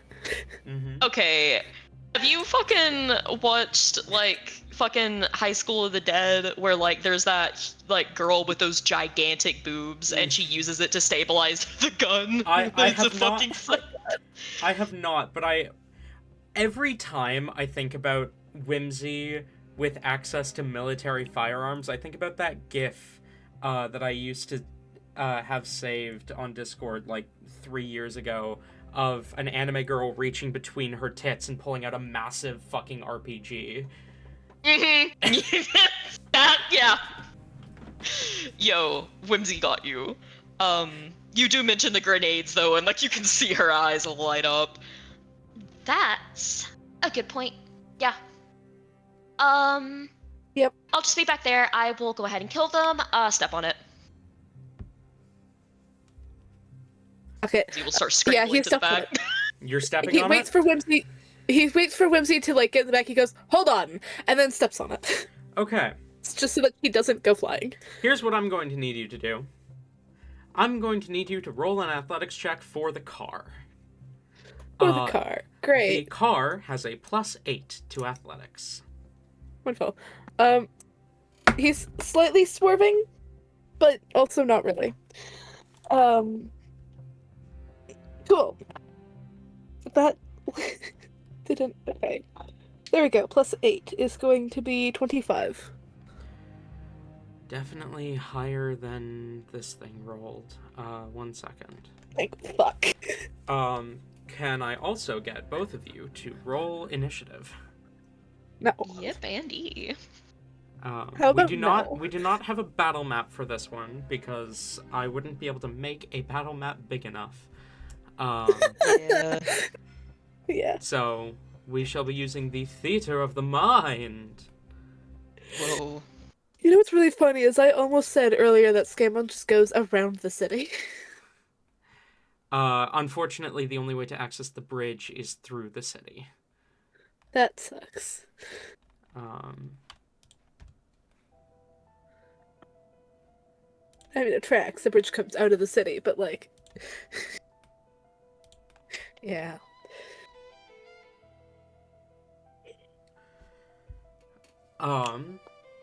Skaaymon, initiative.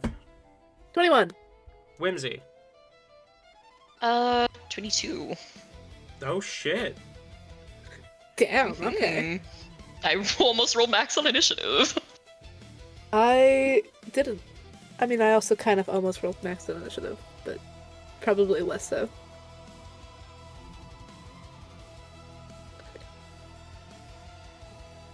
Okay. Nobody rolled below a 10 here. Oh, that's terrifying. But, Skaaymon, you slam on the gas of the vehicle as it begins to barrel towards the bot. I'm also going to need you to roll a ram attack for the vehicle, which I believe that is a +10 to hit. But yeah. So specifically, when I said earlier swerving, he kind of does it in a way that he's essentially hitting the thing with the, like, front right corner of the vehicle. Mm-hmm. So that, you know, a door doesn't get stabbed and ripped off, essentially. Okay. But still going forwards and trying to hit this fuck. So. You said it was... +10 what to hit. exactly? +10? Oh, 25. 25 does hit.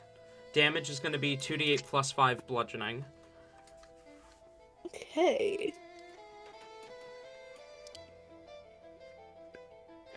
$11. 11. Okay. You... I wish I had made a proper fucking stat sheet. I have a few, like, numbers written down for the vehicle, but I wish I made, like, a proper stat sheet. Because... Do you want to send them to me or not yet? No, I'll make a proper stat sheet after session. Because you guys are probably Okay. going to have this for at least the rest of the arc. I was about to say, if it survives... Well, it is going to take some damage here. But it's got a lot of health. And resistance to non-magical damage, which this is. Okay. So it takes... That's good. It takes 7 points of damage. As you slam on the gas, begin to charge forward, you suddenly hear the sound of metal tearing against metal after an impact against both sides of the vehicle at about the middle point between Whimsy in the back and you in the front. Glancing in the mirrors, you see two floating metal hands have slammed into either side of the vehicle in an attempt to stop it. And just this loud scraping sound as you blast through as you succeed the check against being grappled. And then He's turning the wheel going, absolutely the fuck not, nope.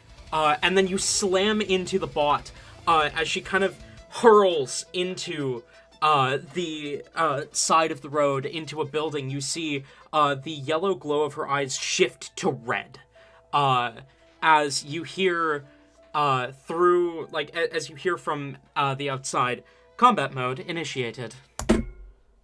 Shit. We're fucking With going. that I being don't know if it's my said, turn. first up in the It's not. initiative is Whimsy.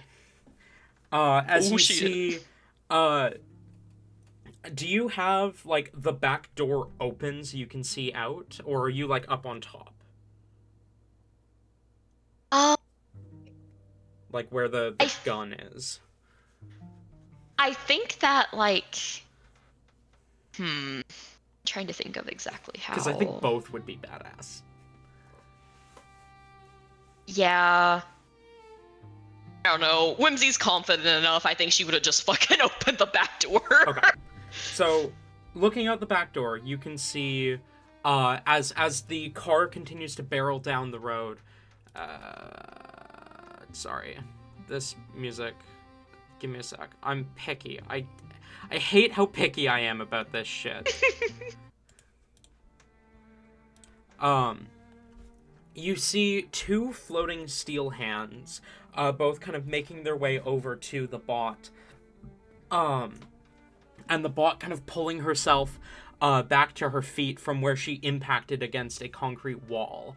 Glowing red eyes staring at you, looking like they are locking on. Hell yeah.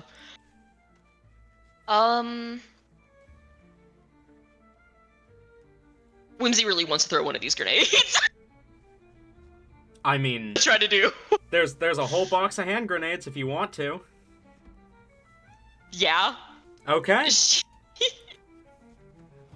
I don't know how mechanically this is gonna work, but she's gonna try to, like, pop one in both, like, grab one in each hand and throw it.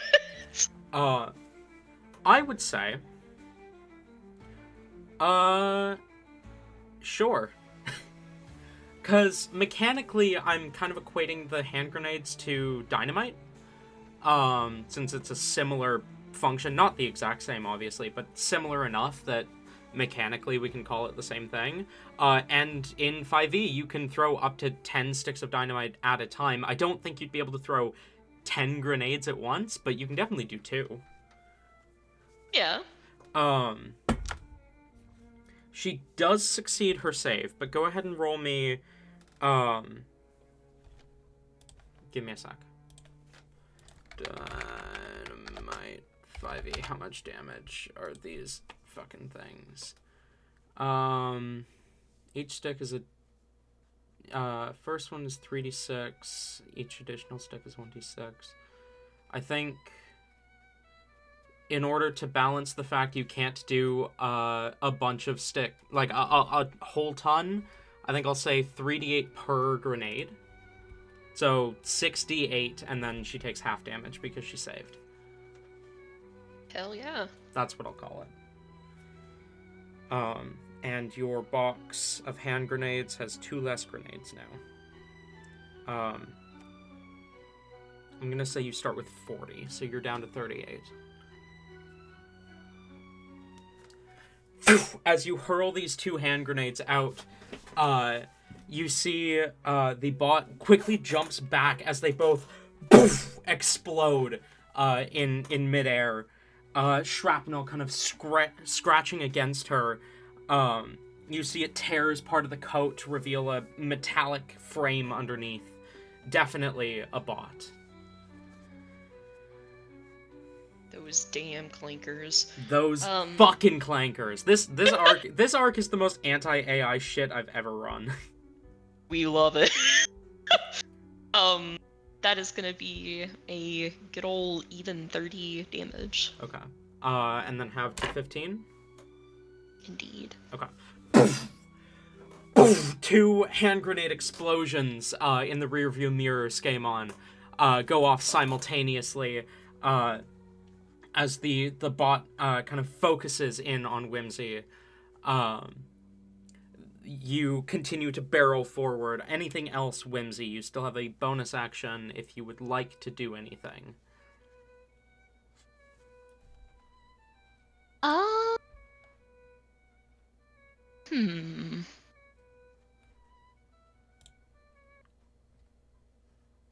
Yes, actually, because this I don't know how much this will actually really help, but you know what? Why not? She will go ahead and do a...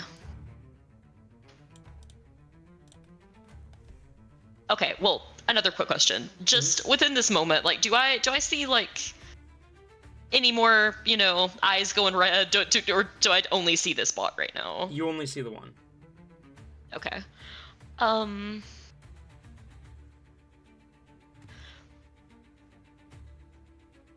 We'll still go ahead, so we might be able to get a head start on here, and I will go ahead and quicken spell, do a Ray of Frost, so that decreases, well, if it hits, it decreases their speed by 10, but I'm also going to try to see if I can freeze them in place. Okay, roll to hit.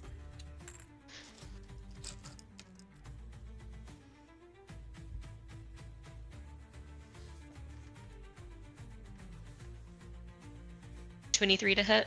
23 hits, roll damage. And that's a con save? Indeed, yes. That is a 24 on the con save. Unfortunate. They are still reduced by 10, though, and let me roll the damage.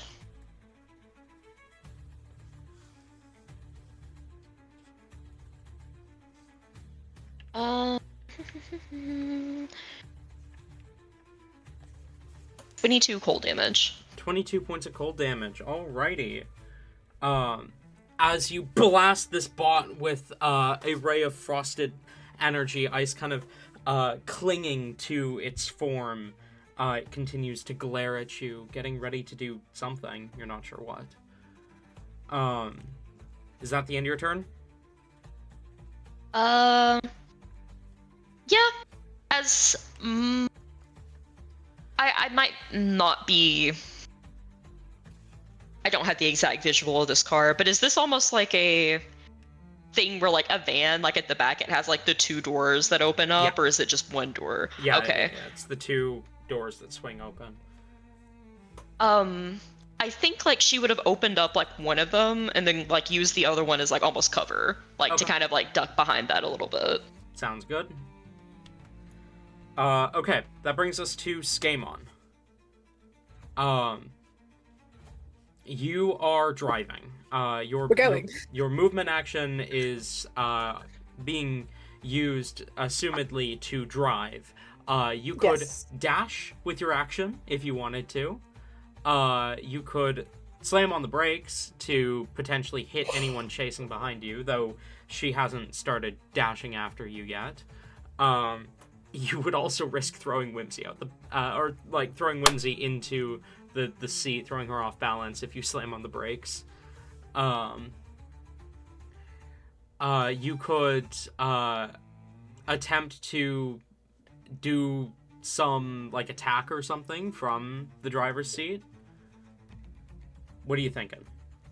We're going. You're just slamming on the brake or slamming on the gas? We're sucking. We're going. We're zooming. We're blah, blah, blah. We go. Okay. We go. We run. We fucking fuck off. That brings us to the bot. As you continue to barrel forward down the main road, you see Whimsy as you watch. The bot just doesn't move, just stays focused on you. Skaaymon, you suddenly see in front of you another pair of steel hands come down, and one of them is going to attempt to punch through the windshield and hit you. Shit, hold on. Yep. That misses. You manage to swerve out of the way just before it hits you. But as you kind of focus back on the road, there's the other one is going to go ahead and swing. Hits the car and does 4 halved to 2 points of bludgeoning damage as it punches the kind of point in the frame of the vehicle where the windshield meets the metal. And it just kind of dents that slightly, not enough to actually crack the windshield. but the two hands are still moving alongside the vehicle, seemingly able to keep up, for now at least. Whimsy, you're up. Are they just floating hands? They are floating metal hands. Okay. That's fun. Talon? Yeah? Nintendo has copyright on that. What the fuck do you think you're doing?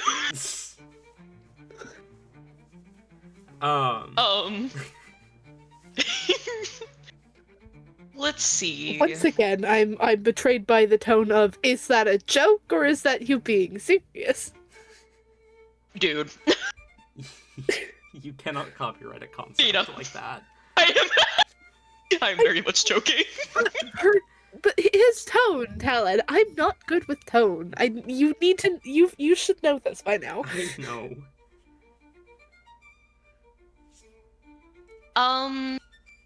Let's see.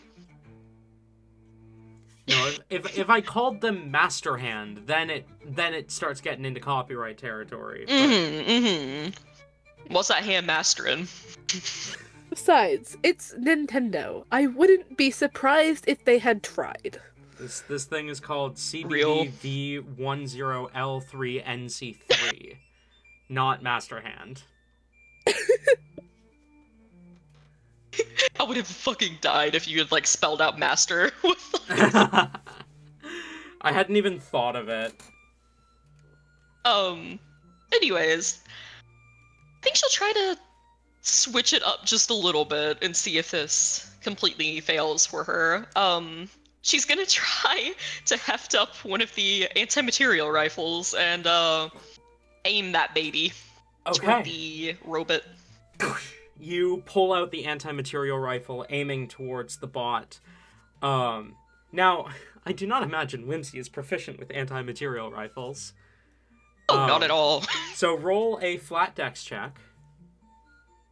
Okay. But if you hit, it's gonna do a lot of damage. Let's see. It's a 10.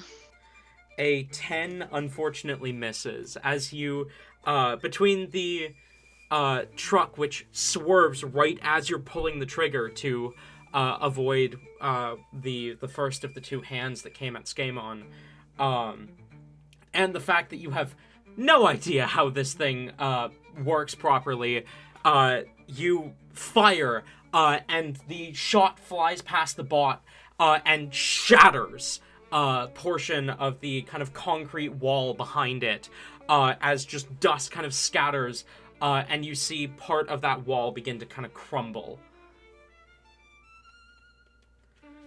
Whimsy just shouts out, "Oh my gosh, someone tampered with the fucking guns, Skaaymon!" She'll lay it over to the... Someone tampered with the guns. Okay, as you say that, he kind of also calls back, "Sorry, I didn't mean to swerve. I mean, I did, but I also didn't." What'd you say? The gun? Oh, yeah, no. I'm sure that's what happened. Just, keep trying. Well, actually, no, yeah, you're right. It was you swerving. We'll just do grenades. Grenades work. Let's do it. Whimsy will...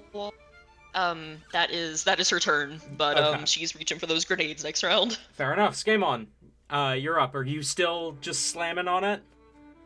Helen, God, darling, we're stepping on it. Yes, you're stepping on it. We're going.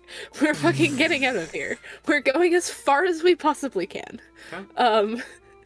We are going. Though, before I specify if we're using the action to dash, actually, let me ask this. Once again, is it only so far the one bot that we can see? One bot, 4 hands. 4 hands. Four floating steel hands. Okay. That are, like the hand is about the size of your head, kind of thing. So it's a bit bigger than your average hand. Okay. I'm realizing I did not describe that clearly. No, you didn't. Okay, let's see. Do I want to do anything other than just go? You could defensive maneuvers, give them disadvantage on attacks if you wanted to.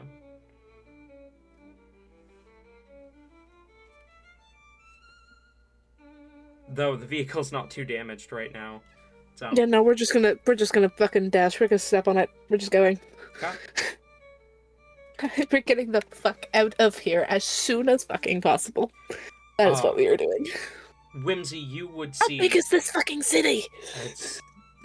You've been moving for 12 seconds. I know. Whimsy, you would be the first to see it. Especially because Skaaymon's probably focused on the road ahead. But a unmanned motorcycle suddenly rounds the corner next to the bot, who in that same moment kind of jumps up and to the side slightly, landing on the motorcycle as you see it almost clicks into place like Lego pieces fitting together. As the motorcycle begins to chase after the truck.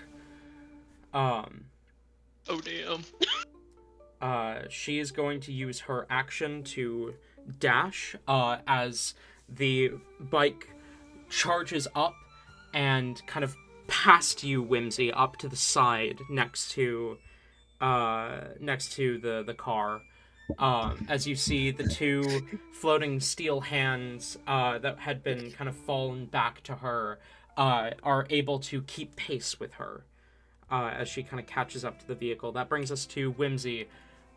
You will have to get at a really awkward angle if you want to be able to see her from where you're at now. But you could also move onto the roof, and you might be able to get a better angle on her from there. All right. So, what are you doing? She's gonna go ahead and climb up to the roof. Okay. And you said that she is currently beside us, right? Yes. Okay.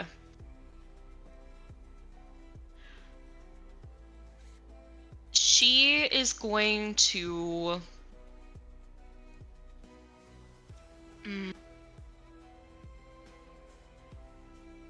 Are we on pavement? Yes. Within the city, you are actually on, like, pavement, concrete, whatever. Like a properly paved road. Would you allow me to do transmute rock to mud right beside us? Ooh, yes! That is sick as fuck. Absolutely, you can do that. Hell yeah. I will allow pavement to count as rock enough for it to be target of that spell. This also applies for any other campaigns I run in this setting. Yep, and E. Yeah. He uses this for good this time instead of destroying hotel. As the area beside her rapidly freezes, the ground turning completely into ice, and then reaching a point where it becomes so cold that it almost lavafies, maybe?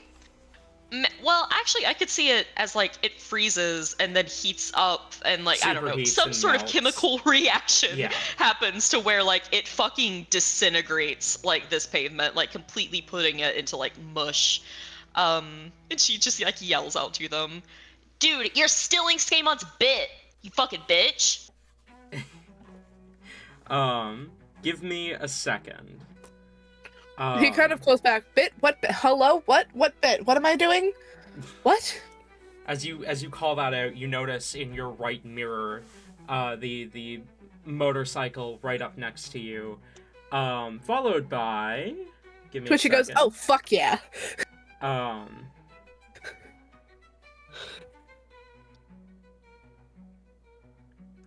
Okay. Strength save. Die.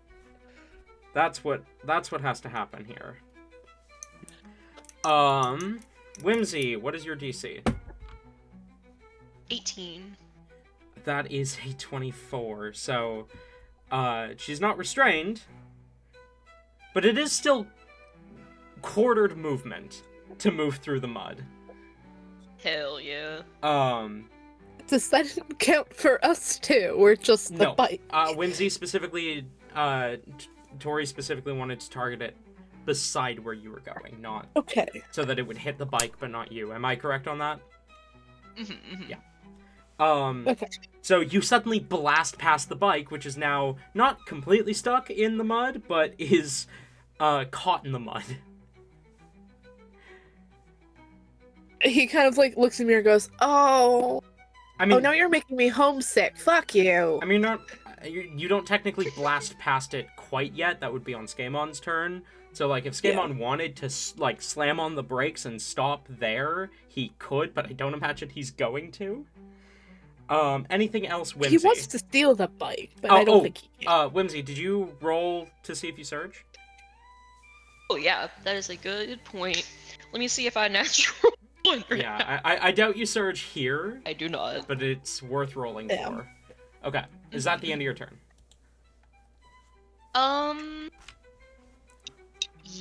Yes. Just for not being as easy to hit purposes, I do think she ducks back in to where she was at before. Okay, you duck into cover.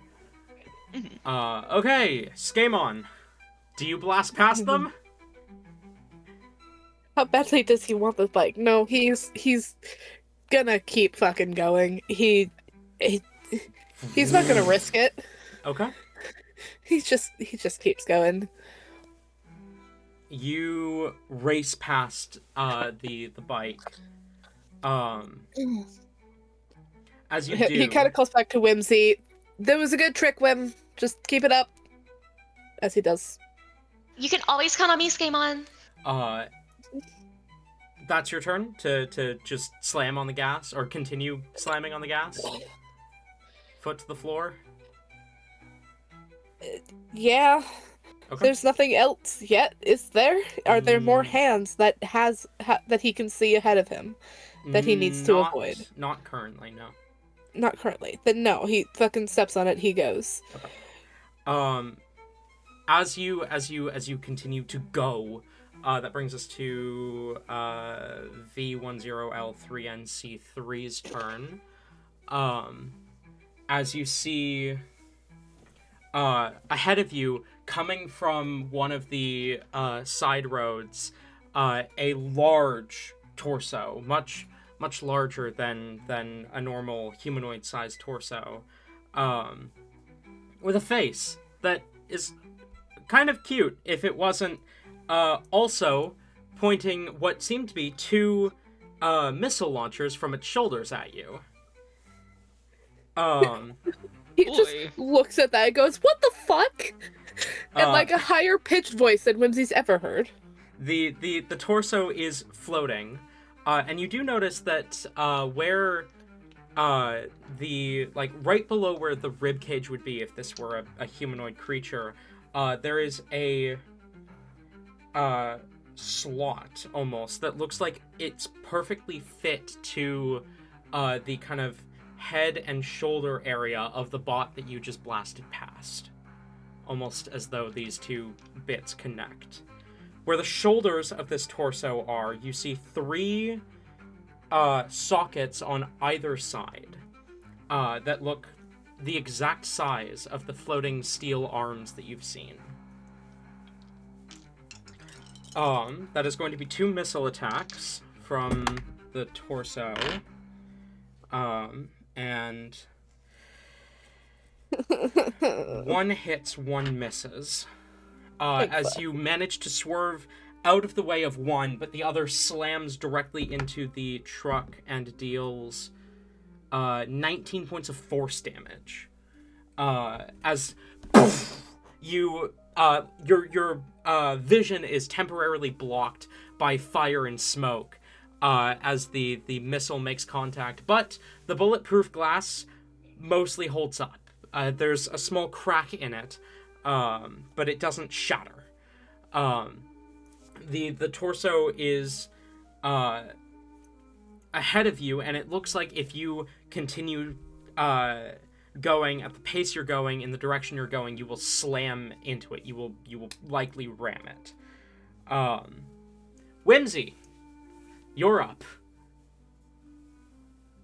Hell yeah. I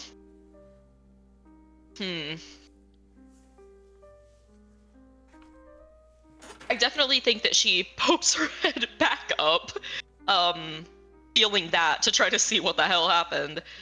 And in front of us is difficult.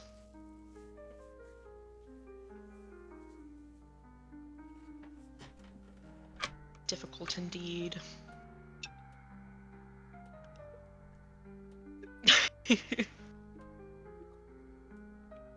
How far away are they? About, I want to say about 20 feet ahead of you. Alright. I don't think she's quite so silly as to be like, yo, let's like fucking throw a nader at him.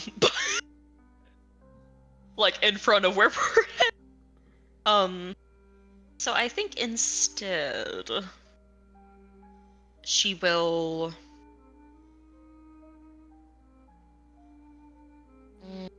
not do anything too crazy. She'll do a 3rd level Chromatic Orb on them. Okay. 3rd level Chromatic Orb, and that's on the torso? Indeed. Okay, roll to hit. 21. 21 does hit. Go ahead and roll damage. Okay.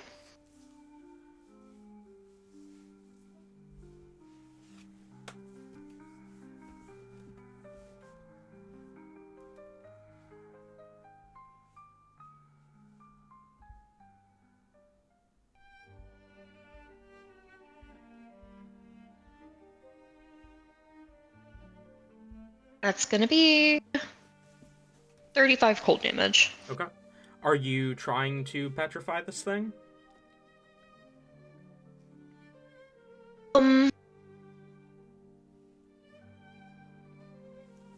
Does the other section of it, that's still kind of like caught in the mud, does it seem pretty incapacitated by that? By the mud? Yeah. It definitely seems so, yeah. It is struggling with it right now. Okay. Yeah, fuck it, why not? She will do that, so Okay. this baby hopefully has no chance of not getting fucking obliterated. Ooh, that is a 15, and I do not think that That saves. does fail. Okay. Give me a sec to double check exactly how your ability works. But I believe it is paralyzed for now, right? It is. Paralyzed until the end of my next turn. Frozen flesh, which it technically isn't flesh, but this doesn't specify humanoid creature or fleshy creature. When you deal cold damage, expend 3 sorcery points to freeze them. Oh, you need to be 16 to petrify. Okay. It is still paralyzed, though, which means you will auto-hit and auto-crit if you are planning to ram it. Hell yeah. If Skaaymon is planning to ram it, specifically. Is that the end of your turn? She'll do the good old duck again, but yes, that's it. Okay, back into cover. Speaking of, Skaaymon, do you ram it? Yeah, he was slowly starting to, like, turn the wheel, but the second it stops moving, he goes, nope, and then hits the thing.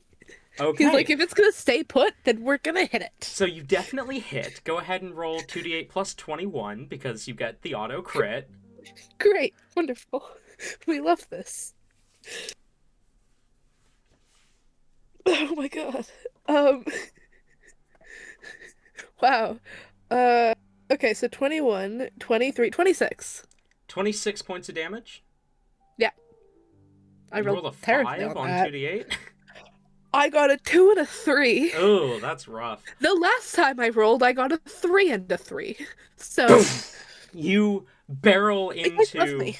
you barrel into the creature, slamming directly into the torso as it kind of flies off to the side, slamming into a wall and collapsing, still frozen, falling from the sky where it had been floating a few feet off the ground. And you continue to charge forward. And the bot is still stuck in the mud. So it will try and get out of the mud, but that will take effort, and I believe there's some weird stipulation about that in the spell. Give me half a second here. First time on a turn, or when it ends a turn there. Whoops, it ended its last turn in the mud, and failed, so it is restrained. Yippee. Which means now, technically, in most cases, it would just be the bike that's restrained because the creature, the bot is just mounted on the bike. The thing is, the bike is part of the bot. Yep. So the entire Hell bot yeah. is restrained because the bike is restrained, which means it needs to use an action to either pull itself from the mud or an action to disconnect from the bike. Either way, it takes an action. It will... if it disconnects from the bike, it's not going to have any chance to catch up. So... Go ahead, disconnect from the bike. So it's going to attempt to break free from... That is a natural 20. Shit. Damn. It is able to end its turn just outside of the mud, but you still have quite a bit of distance on it. Which brings us to Whimsy. You're up. All right. So you are about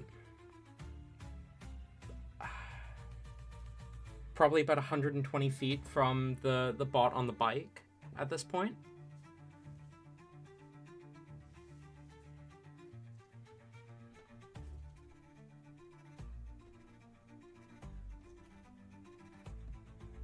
$120 is literally the range for transient rock for me to just put them in it again. That is vile. That is vile. Do it. Have to do it, yeah. Yeah. Just slap another one. It does succeed on its save, so it's not restrained, but it does get out. You see the wheels begin to rev as it begins to just barely starts to race towards you when you just put it back in the mud. And I did roll to search on that in the Coldmatic. It is not a surge. Okay. I forgot about the Coldmatic. So Ow. the parts of the bot have to be within a specific range of the bot. The bot cannot catch up to you, and you guys are about to leave the range of the parts on Skaaymon's turn, so I believe we can drop out of combat there. Oh, fuck yeah. 'Cause Fuck he's yeah. going. And he's not fucking stopping. And as we drop out of combat, we're going to go ahead and call a break, so we will be back shortly, my friends. And we're back.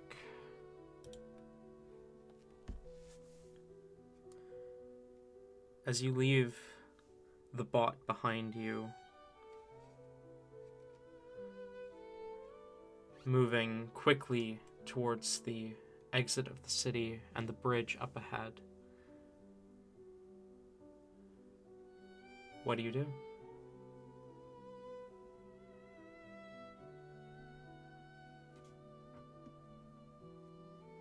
I think Whimsy gives it like good 5-ish minutes or so of just like kind of still peering back there just to completely make sure that no one else is coming after them. But seeing no one else, they will go ahead and close the back door there and then triumphantly crawl back into the passenger seat. Skaaymon, am I awesome or am I fucking awesome? That was pretty awesome. Mm-hmm. That was some pretty smooth driving on your part. I'll give credit where it's due. Thank you. I am pretty sure I almost, crashed like too many times. But we are not dead. So I will take the win where it is. And hopefully not have to do that again. I swear. If that keeps happening, I'm going to crash out. Worse. Crash out. Oh, haha, yes. Hopefully not like that. Actually, it probably will be like that. Well, Skaaymon, if Google Maps isn't lying to me, and it would never, it looks like we have one more ruined city to go through. Abandoned place. I think they said it was abandoned. But, we should be home free. Is there any way around said city? Or do we also have to go through it? Just looking at the map, I'm guessing there ain't any way around, but just to be sure. 1 second.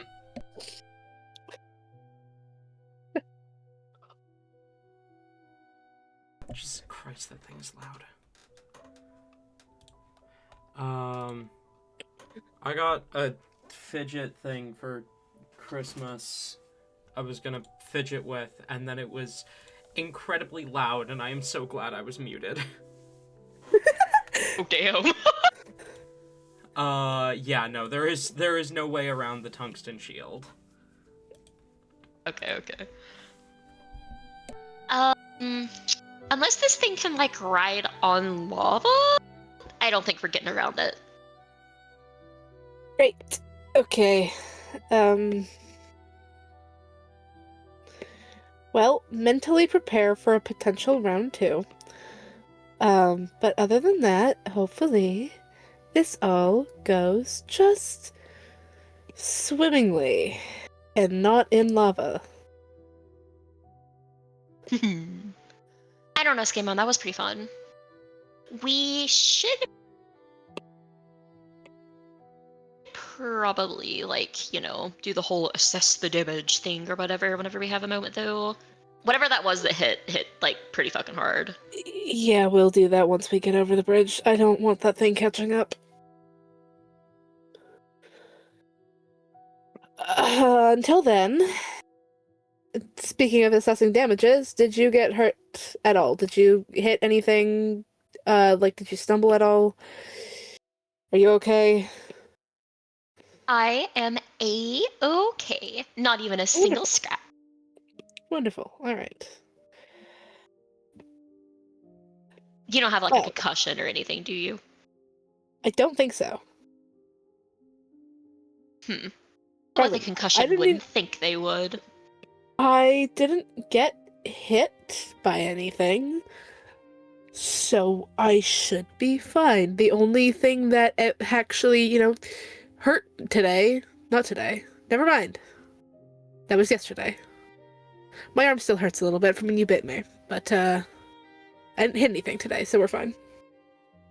Not me forgetting to mark off mark a long rest on that sheet. Fuck! My bad. Yeah. He's gonna keep the speed going zoomy for a little bit longer. We'll start to slow down a little bit more once we get closer to the bridge, and then we'll go the bridge safe speeds over the bridge. Okay. So long as that thing doesn't catch up. If it catches up, then he's flooring it again. You are able to make it to the bridge and begin to cross.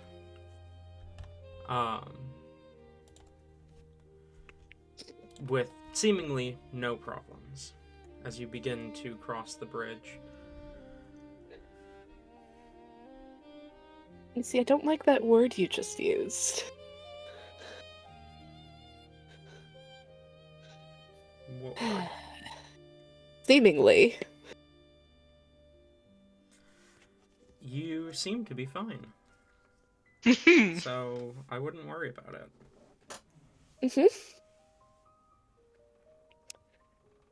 Is there anything you'd like to do as you're crossing the bridge?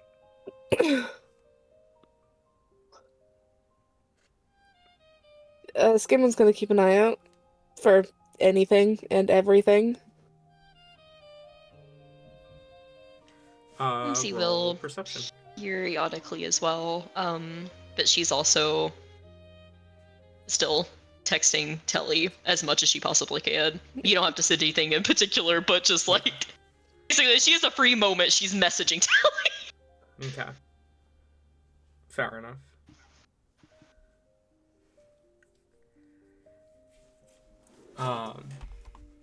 Oh wait, you said to... Fuck, hold on. Where's the dice? There it is. Yeah, perception check, please. 20... Nope, 18. 18. Still pretty good. May not be 20 something, but it's pretty good. No, it's a natural 6, so it's pretty good.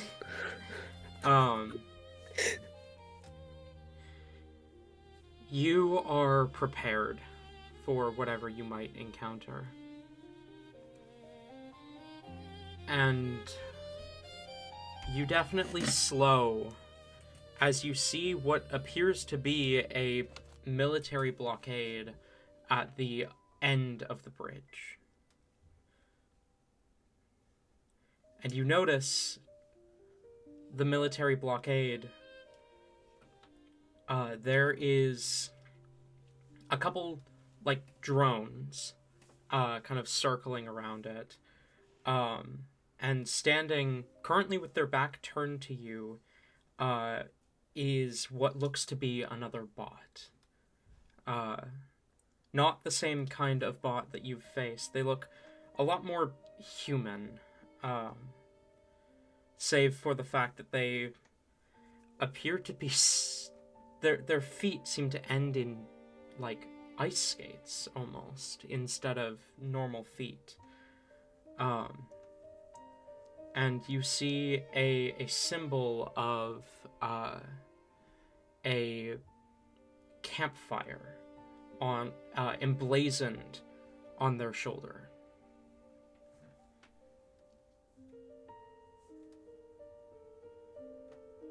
Uh-huh. The bot itself is white with light blue and black accents, and appears to be not paying attention as you approach. Do we want to chance it also attacking, or do we just go? I say we just go, and then, like, if it seems hostile, we dealt with the last one. Yeah, fair enough. Skaamon's not gonna slow too much.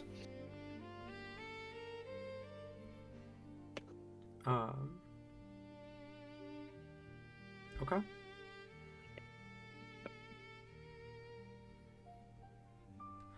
As you approach, as you get within about 50 feet, the bot turns around. A pair of soft pink eyes kind of look towards you as the bot at first tilts their head before kind of raising a hand, as if gesturing you to stop.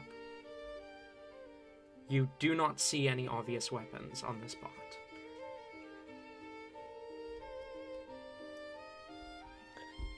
Okay.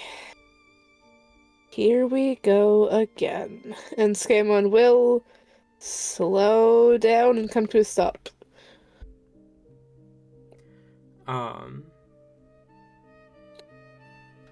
You approach, or you slow to a stop as the bot kind of approaches, akin to the checkpoints entering the cities, as the bot kind of gestures for you to roll down your window.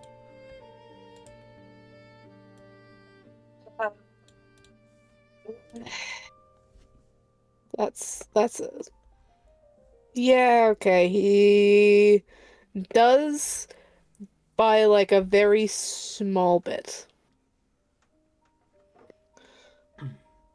The bot kind of speaks up as you do. Greetings. I am Command Model Medical Drone K4L3, also known as Kale. How can I help you? I do not believe we are expecting anyone passing through the tungsten shield.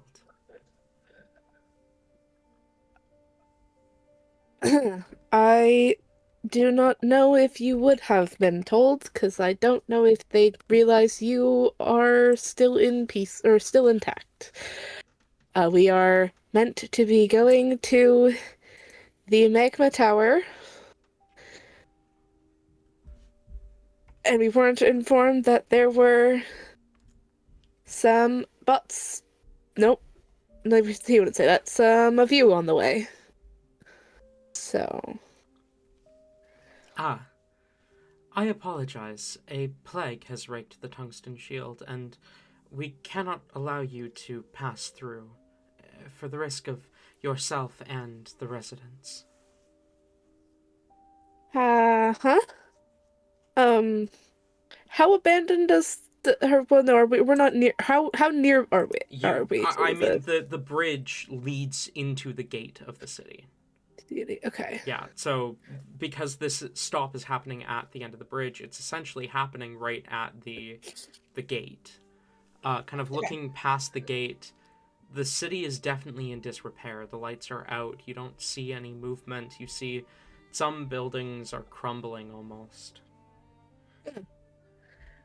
Out of curiosity, when exactly was the last time you saw any of the residents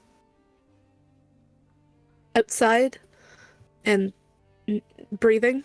Query unrecognized.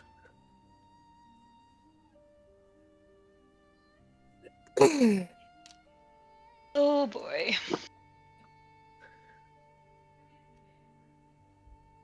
Are you aware that everyone here is dead? And has been for a decent amount of time? Roll persuasion. Is Slimy out? I think like he was, but basically as soon as Whimsy saw like a bot there, she doesn't want to risk it. So no, unfortunately. Okay. This is fine. What is your persuasion? It's dog shit, I know that. Why are your stats so not super great?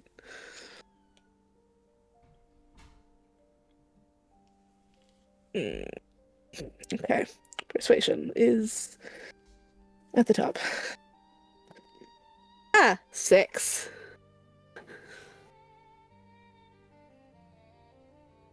6? 6. Incorrect. The residents of the city is still giving out a distress signal, meaning we are still in code red, meaning there are still residents alive within the city.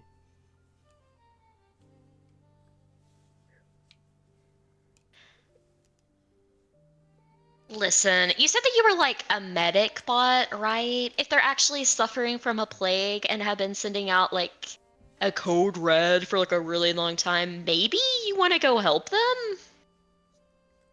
There are many medical drone bots within the city. My designation has been to stand guard here. Hmm.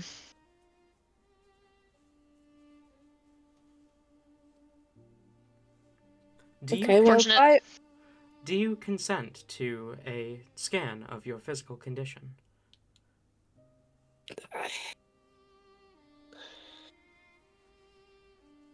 This.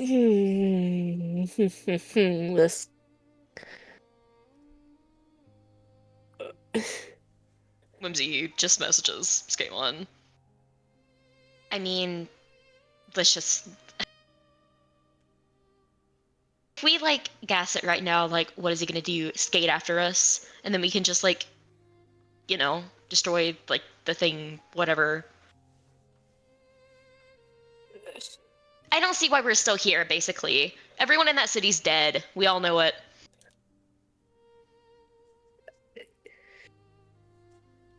I don't want to risk more damage to the vehicle yet until we know how. I don't want to risk actually having the windshield shatter on me, in both literally and metaphorically.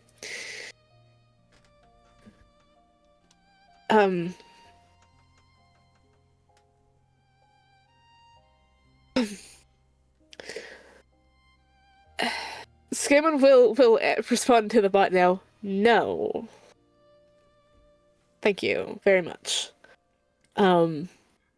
Is there any without a way... clean scan, I cannot allow you to access the city.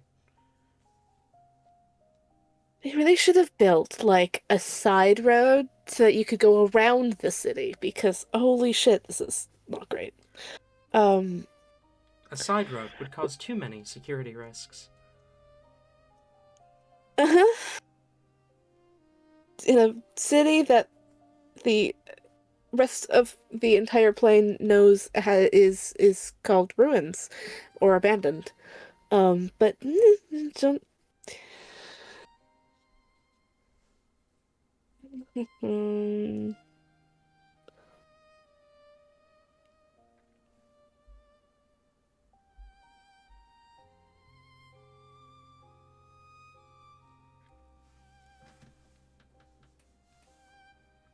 Okay, listen, my guy, I didn't really want to like pull this out or whatever, but okay.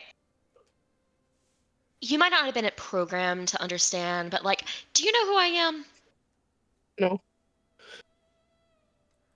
I cannot perform a facial recognition scan without your consent. Oh, that's very sweet of you. I'll just go ahead and tell you. I am Whimsy Silly Autumn Lily, and Searching I database. Please wait. Error. And I gets interrupted. Error. Name not in database. How long has it been since someone's updated your database? Checking for last database update. Result. 5 years. Well, you actually speaking to the wife of Prince Telravik.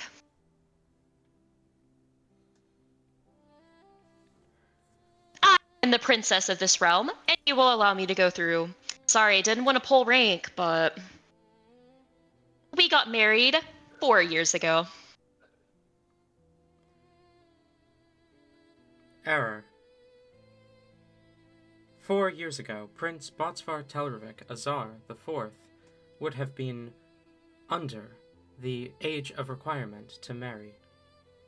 Oh, Not officially married, but you know, you we probably should were have done the to official be. date. Okay, fine. We officially got married only a week ago. I'm actually going past the city to like celebrate our honeymoon. He's gonna meet me over there. Roll deception. Oh. This is great. 26. Updating database. Update complete. Princess Whimsy, wife of Prince Botsvar Telravik Azar IV. Welcome to the Tungsten Shield. As the bot steps aside and you see the two trucks creating the blockade kind of move to open up enough space for you to enter. Please be cautious. Wait, there was trucks in the way? A military blockade, yes. I know, yeah, I got that, but then I forgot. Please beware of the plague, and keep your windows up at all times. Will do, thank you very much. And Skaaymon rolls the windows up and, starts going.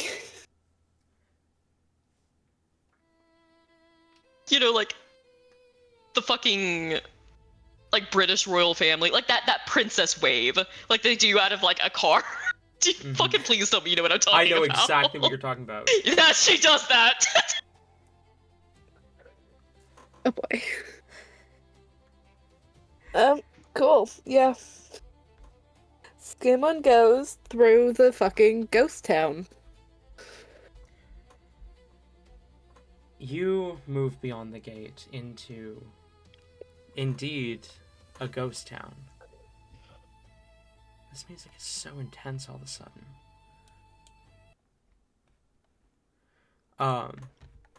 Into, indeed, a ghost town. Empty streets. But not as empty as you'd thought. Once you are a few blocks into the city, you begin to see a lot of drones scanning the rubble.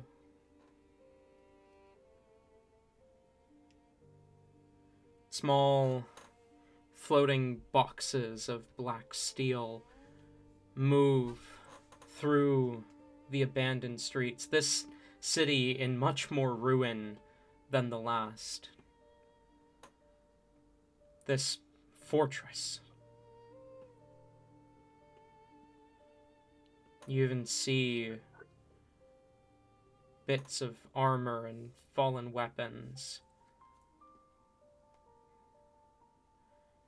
It would be hard convincing anyone that anything other than a battle had occurred here. The Stoneguard was at least ambiguous.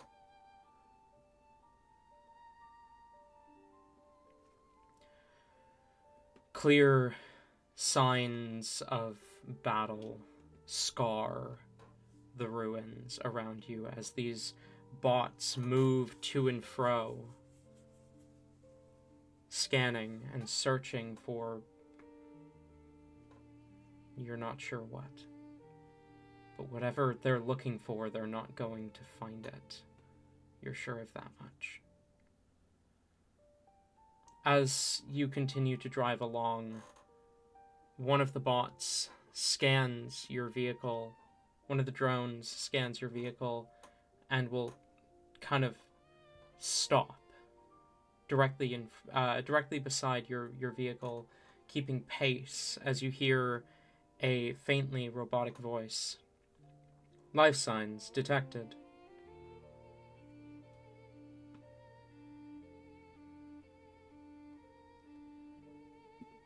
That's not concerning. It's not it's fine. We're not this is in character. He's saying this is not concerning. We're fine. We're all good. Everything is as it should be. Damn, this place is depressing. I like it. Very. Civilians, do you require assistance? No. Negative response registered. The drone turns and flies off. Oh, it was fine. Okay. Wow, these books really have me on edge. Okay. Cool. Then we'll keep going.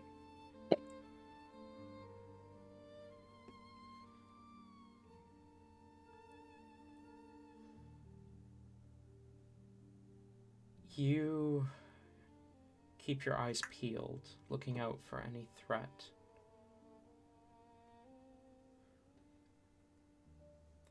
You see scrawled on the wall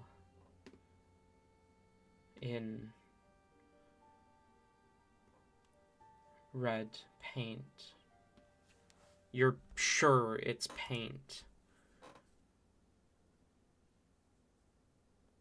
Words written in Ignean that your translation matrix translates to.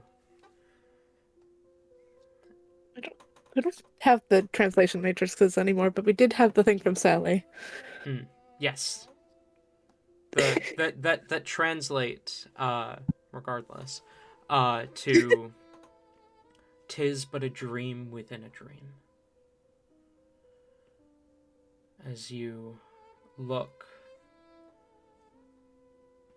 to the ruined streets, the drones scanning for what you now realize are any signs of life,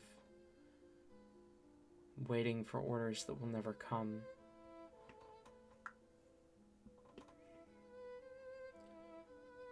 And then you see the first corpse. A dead tiefling with a hole where its chest should be.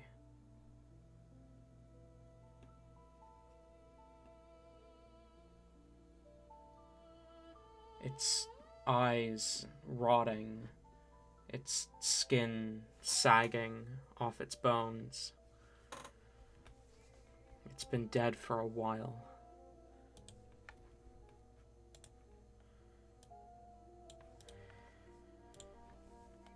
You see another and another.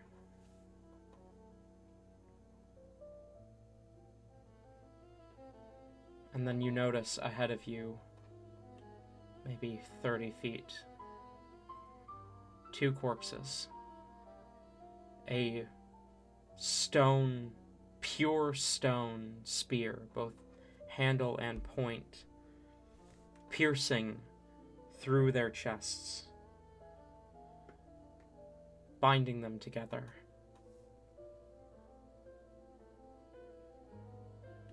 These two appear to be dragonborn. And Bina says BRB right as we're getting here. The walls of the city rise high around you, soaked in dried blood.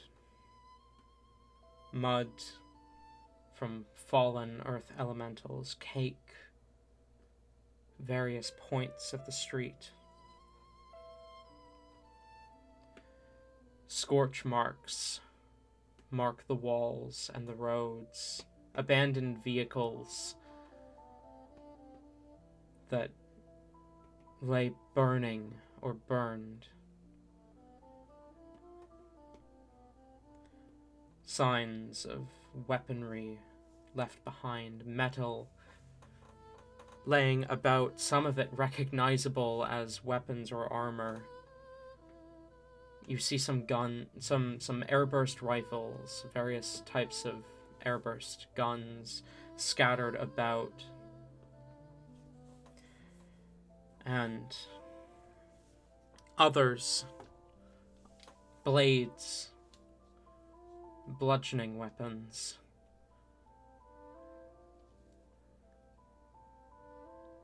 No one ever tried to retrieve the bodies from this city. No one tried to scavenge it for what might remain. Just medical drones, searching for a patient that does not exist. The fortress collapsed around you. You recognize magic that looks much like your own in effect, Whimsy, though probably not in execution, as whole buildings seem to have been turned to mud and collapsed, their foundations removed from beneath them. You see spires of stone piercing through vehicles. A tank held 30 feet off the ground, suspended by this obsidian spear pierced through it.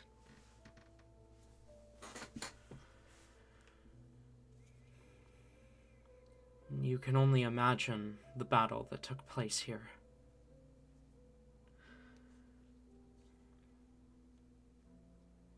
Signs of blood, mud, and flame scorch every wall, every street.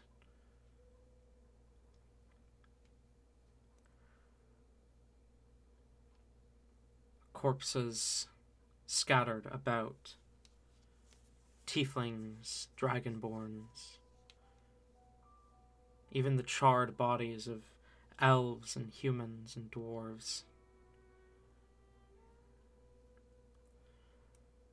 A bloody battle with casualties on all sides. And throughout it all, the only thing that doesn't look like it is dead or dying are these drones. Scanning bits of rubble, searching for any signs of life, flitting between buildings. Pointedly avoiding you as you've been registered as not in need of assistance.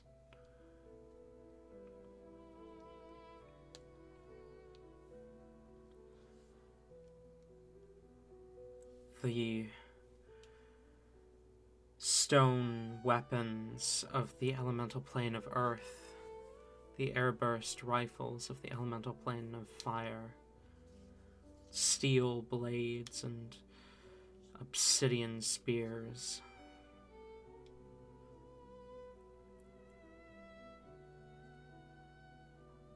Armor made of diamond. And with Sabrina back, ahead of you, a pair of dragonborn corpses in the middle of the road, pinned together by a stone spear. Except these corpses are not dressed in armor. There is no weapon laying at their sides. You could almost assume they were wizards were it not for the fact that the corpse at the tip of the spear is that of a child. No older than, you would guess, 8 years old.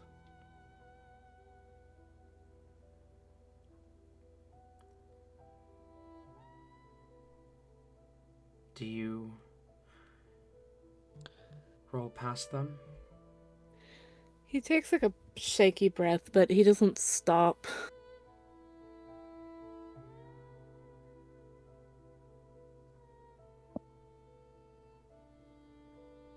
Whimsy Oh, no, you're not confirmed. is it did we heard you. Okay.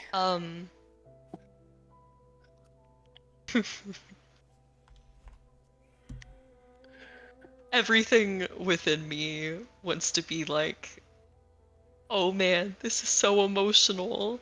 Whimsy gets emotional. But oh boy, we ain't playing Hellebore today, we're playing a bitch. So Whimsy is just taking pictures of all of this as she goes through. She sees this and like she just zooms in and takes a picture. I will say it doesn't look like she's overjoyed. Like there is a look of contemplation, but she's snapping pics.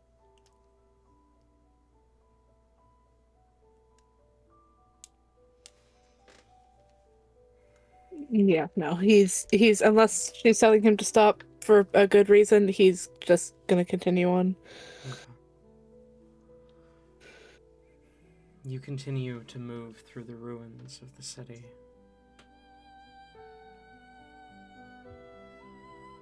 You see that phrase again, scrawled on another wall. "'Tis but a dream within a dream."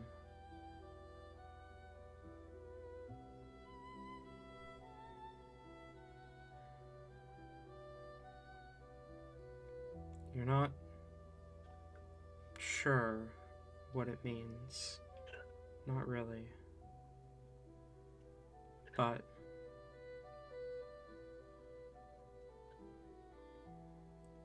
you continue to move through the city. Armor of diamond lays on the ground, obsidian blades.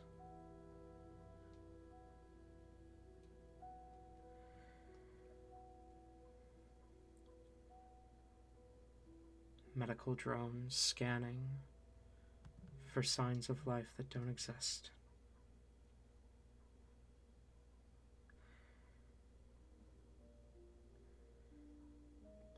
You reach the gate at the other end of the city. Are you going for the northern bridge or the southern bridge leading out? I mean, they're both on the eastern end, but there's two bridges heading to the magma field.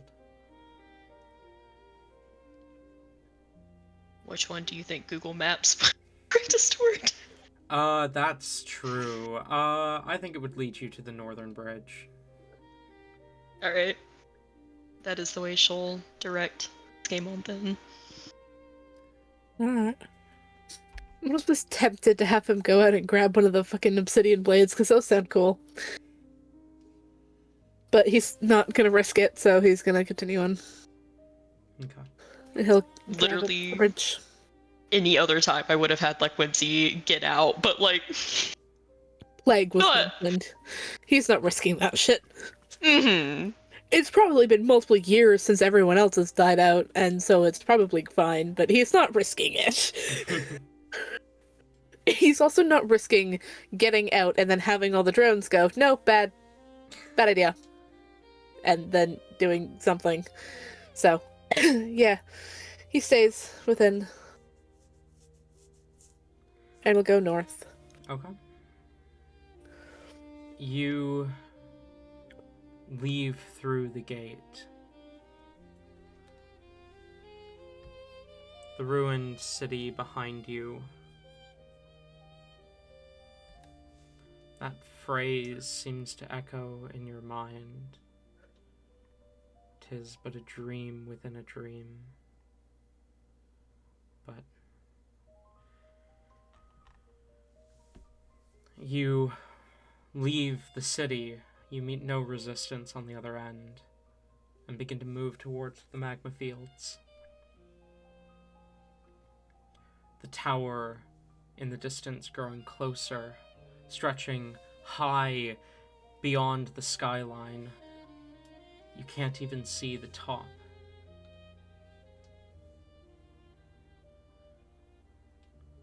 But you can see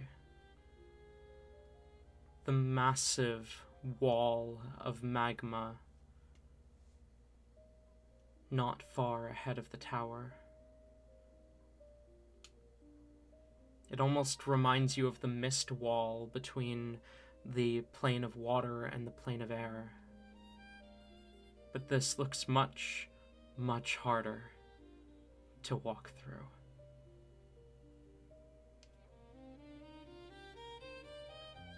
You see, as you grow closer to the tower, soldiers gathered about, and as you approach what appears to be some sort of border, a pair of large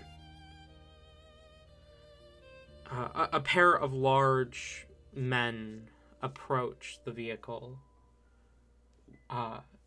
gesturing for you to stop. The second Skaaymon notices them starting to approach is when Skaaymon starts to stop, so by the time they gesture for him to stop, he basically is already, and just waits. They approach the side of the building, or the side of the truck, and gesture for you to roll down the window. Well, here we go. He does. He does do that. Identify yourself.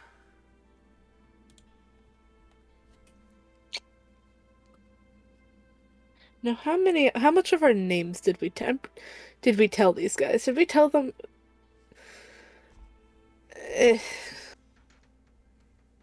I can't remember what Skaaymon told these guys about his name.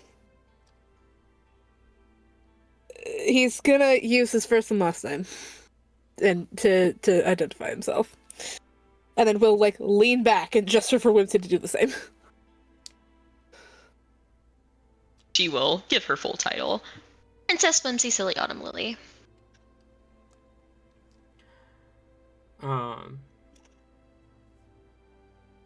The guard nods and says, "We've been expecting you.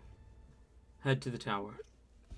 And then pulls out a radio, kind of clicks it, and says, "Commander, they're here." Who exactly is the commander here? I don't think we were ever told. The guard looks at you for a moment before saying, "The commander will introduce himself." Great. Okay. Well, I didn't want to be rude, but I guess I have no other choice. Thank you. And he rolls up the window.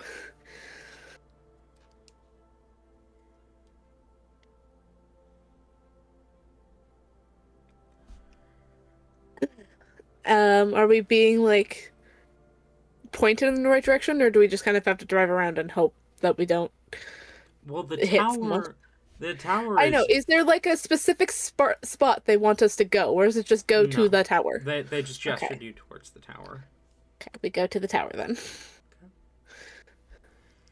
You make your way towards the tower. You see a large kind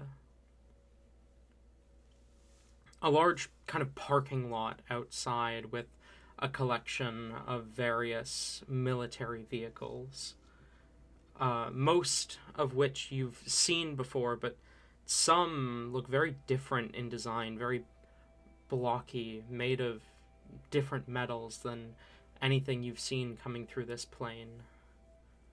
And it strikes you in that moment that these are vehicles likely seized from the elemental plane of Earth. As we're driving, in the second that we don't have people looking directly in the windows, Skaaymon kind of glances over to Whimsy and says, "Okay, to be on the safe side, you might want to have Slimy just kind of make things." And we'll, like, gesture to the back, where the supplies are. I don't know how this is gonna go, but, considering we were just traveling with the prince, and there are people trying to kill the prince, there's a good chance that we may not have access to this vehicle in a bit, so we might want to take things now, rather than later, when we don't have them. That... Or I'm being paranoid. But it's better to be paranoid than be stupid, so. Yeah, no, that's a pretty good point. It'd be pretty cool to have, like, a bunch of grenades and Slimy. That too. She will Also, summon the grenade Slimy. launcher. I want the grenade launcher, if you can. She will summon Slimy and go ahead and start. I don't think she'll stuff like every single grenade in there, just in case like we do, like can still come back in here or whatever. She'll leave like maybe 10 of them still like in the box. But she'll take one of the anti-material rifles and then the grenade launcher as well.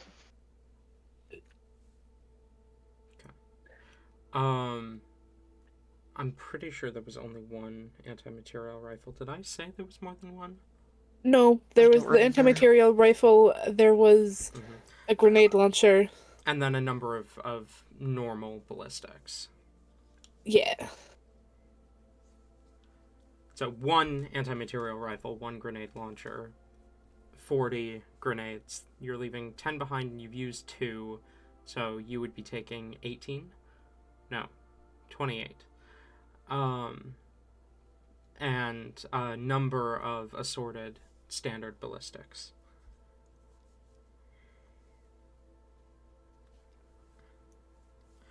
I like standard ballistics. What do you mean?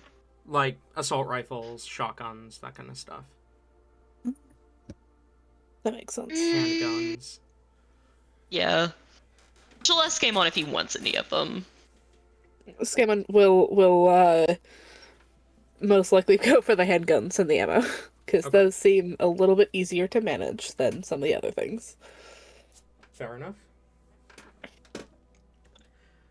You park the vehicle and you see a pair of guards decked out in the armor that you're used to seeing, both kind of approach to give the vehicle a once-over. As you get out, they kind of gesture towards the front door of the tower.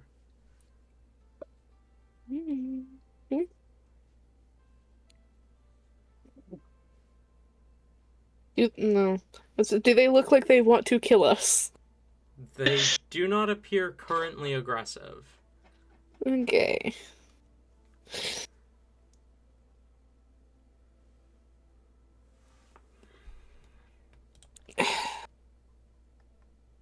Skaaymon will lead the way inside, I guess.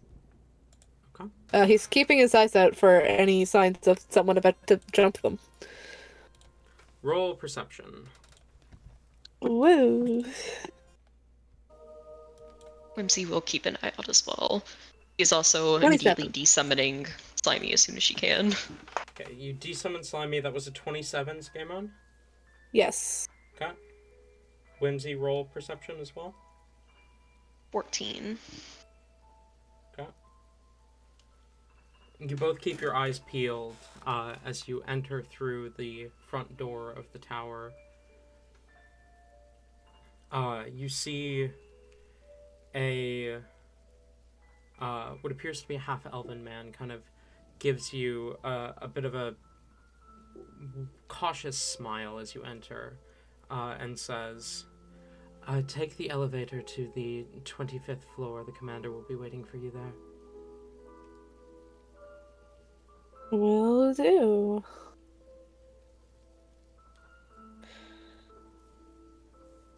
Is there anything on the walls? Like names, portraits, anything? No, the walls are barren. Okay. Cool. Roll investigation, actually.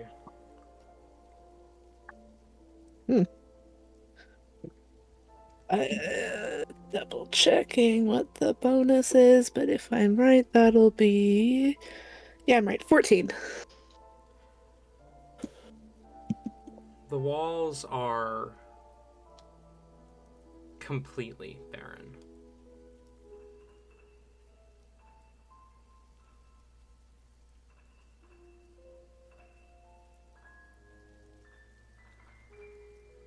You're making your way to the elevator, then? Uh-huh. I was weirdly cut off. Cool. Yeah, he will head to the elevator.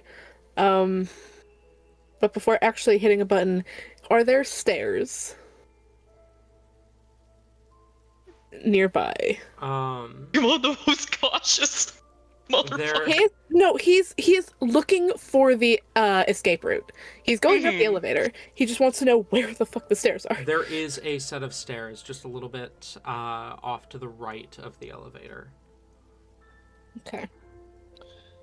Cool. Are there any other exits that that he can see at all that aren't windows, other than the front exit?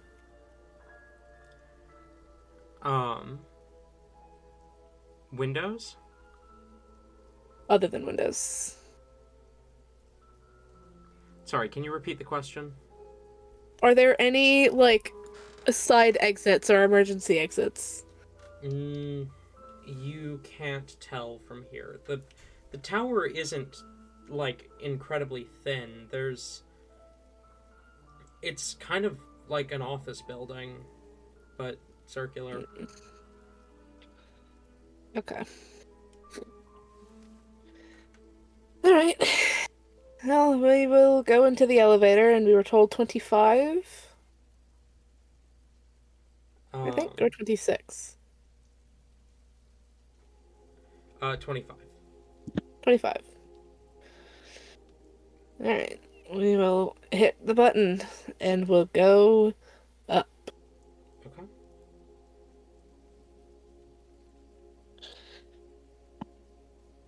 You press the button.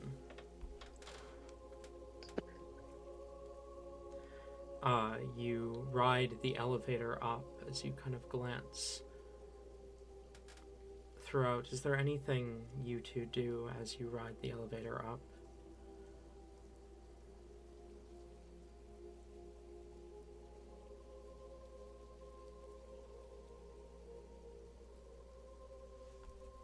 Skaaymon kind of is leaning against one side of it, with his arms crossed and just kind of tapping his fingers on his arm, and is watching the numbers. He definitely looks a little worried, but is doing his best to not, like, come off as paranoid or concerned about anything in particular. I think, Whimsy is fully ready for shit to probably hit the fan. I think she'll slap on an Armor of Agathis. Let me see if I destroy the elevator. We're about to meet the nicest motherfucker in all of the plane other than Telravik, and we're being so paranoid. Like, there's two ways this can go. Either we're gonna get attacked, or this is gonna be the nicest person to exist in the plane other than Telly. I destroy the elevator. Oh no! Oh no, you surged? Oh my god! Let's hope for something that's not super detrimental. Whimsy turns into a sheep again. Sheep would be funny. Roll a d100. It'd be fucking hilarious. 59. Oh. Mm-hmm. You cast the Armor of Agathis and you feel a wild surge kind of released from you, wraps around you, and nothing immediately noticeable happens. Though I am going to say what happens, just because we are ending session very quickly, and I don't want to forget. For the next hour, you can speak with small animals. Oh. Does Slimy count? Slimy does not count. Slimy is not a beast. Damn. He's an ooze. Yeah, Slimy is an ooze, not a beast. I hope there's no small animals around here. I'd feel sorry for them. Alright.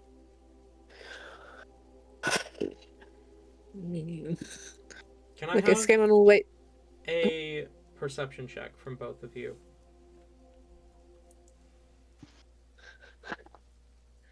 It just had to be. We had to end it on a low rolled number. A total of 18. It's actually an 18 for me too. That's funny. That's great. We love that. You said an 18? For both of us, yeah. Mm-hmm. Two 18s. You notice, as the elevator is rising, the faint scent of cleaner in the air.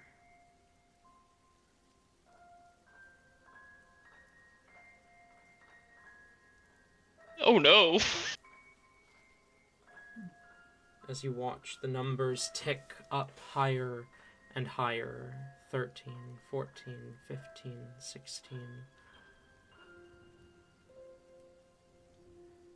As it reaches 25, there's a ding and the door opens. And you see a human standing at the other end who smiles and says, "The commander is just down in room 73, down that way."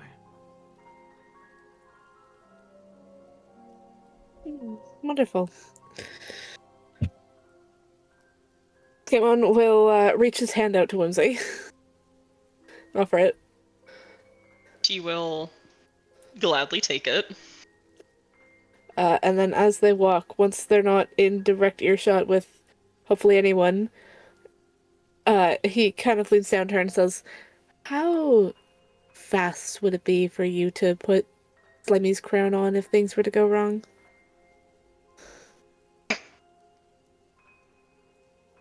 She'll message back so they can do this just in case someone's listening.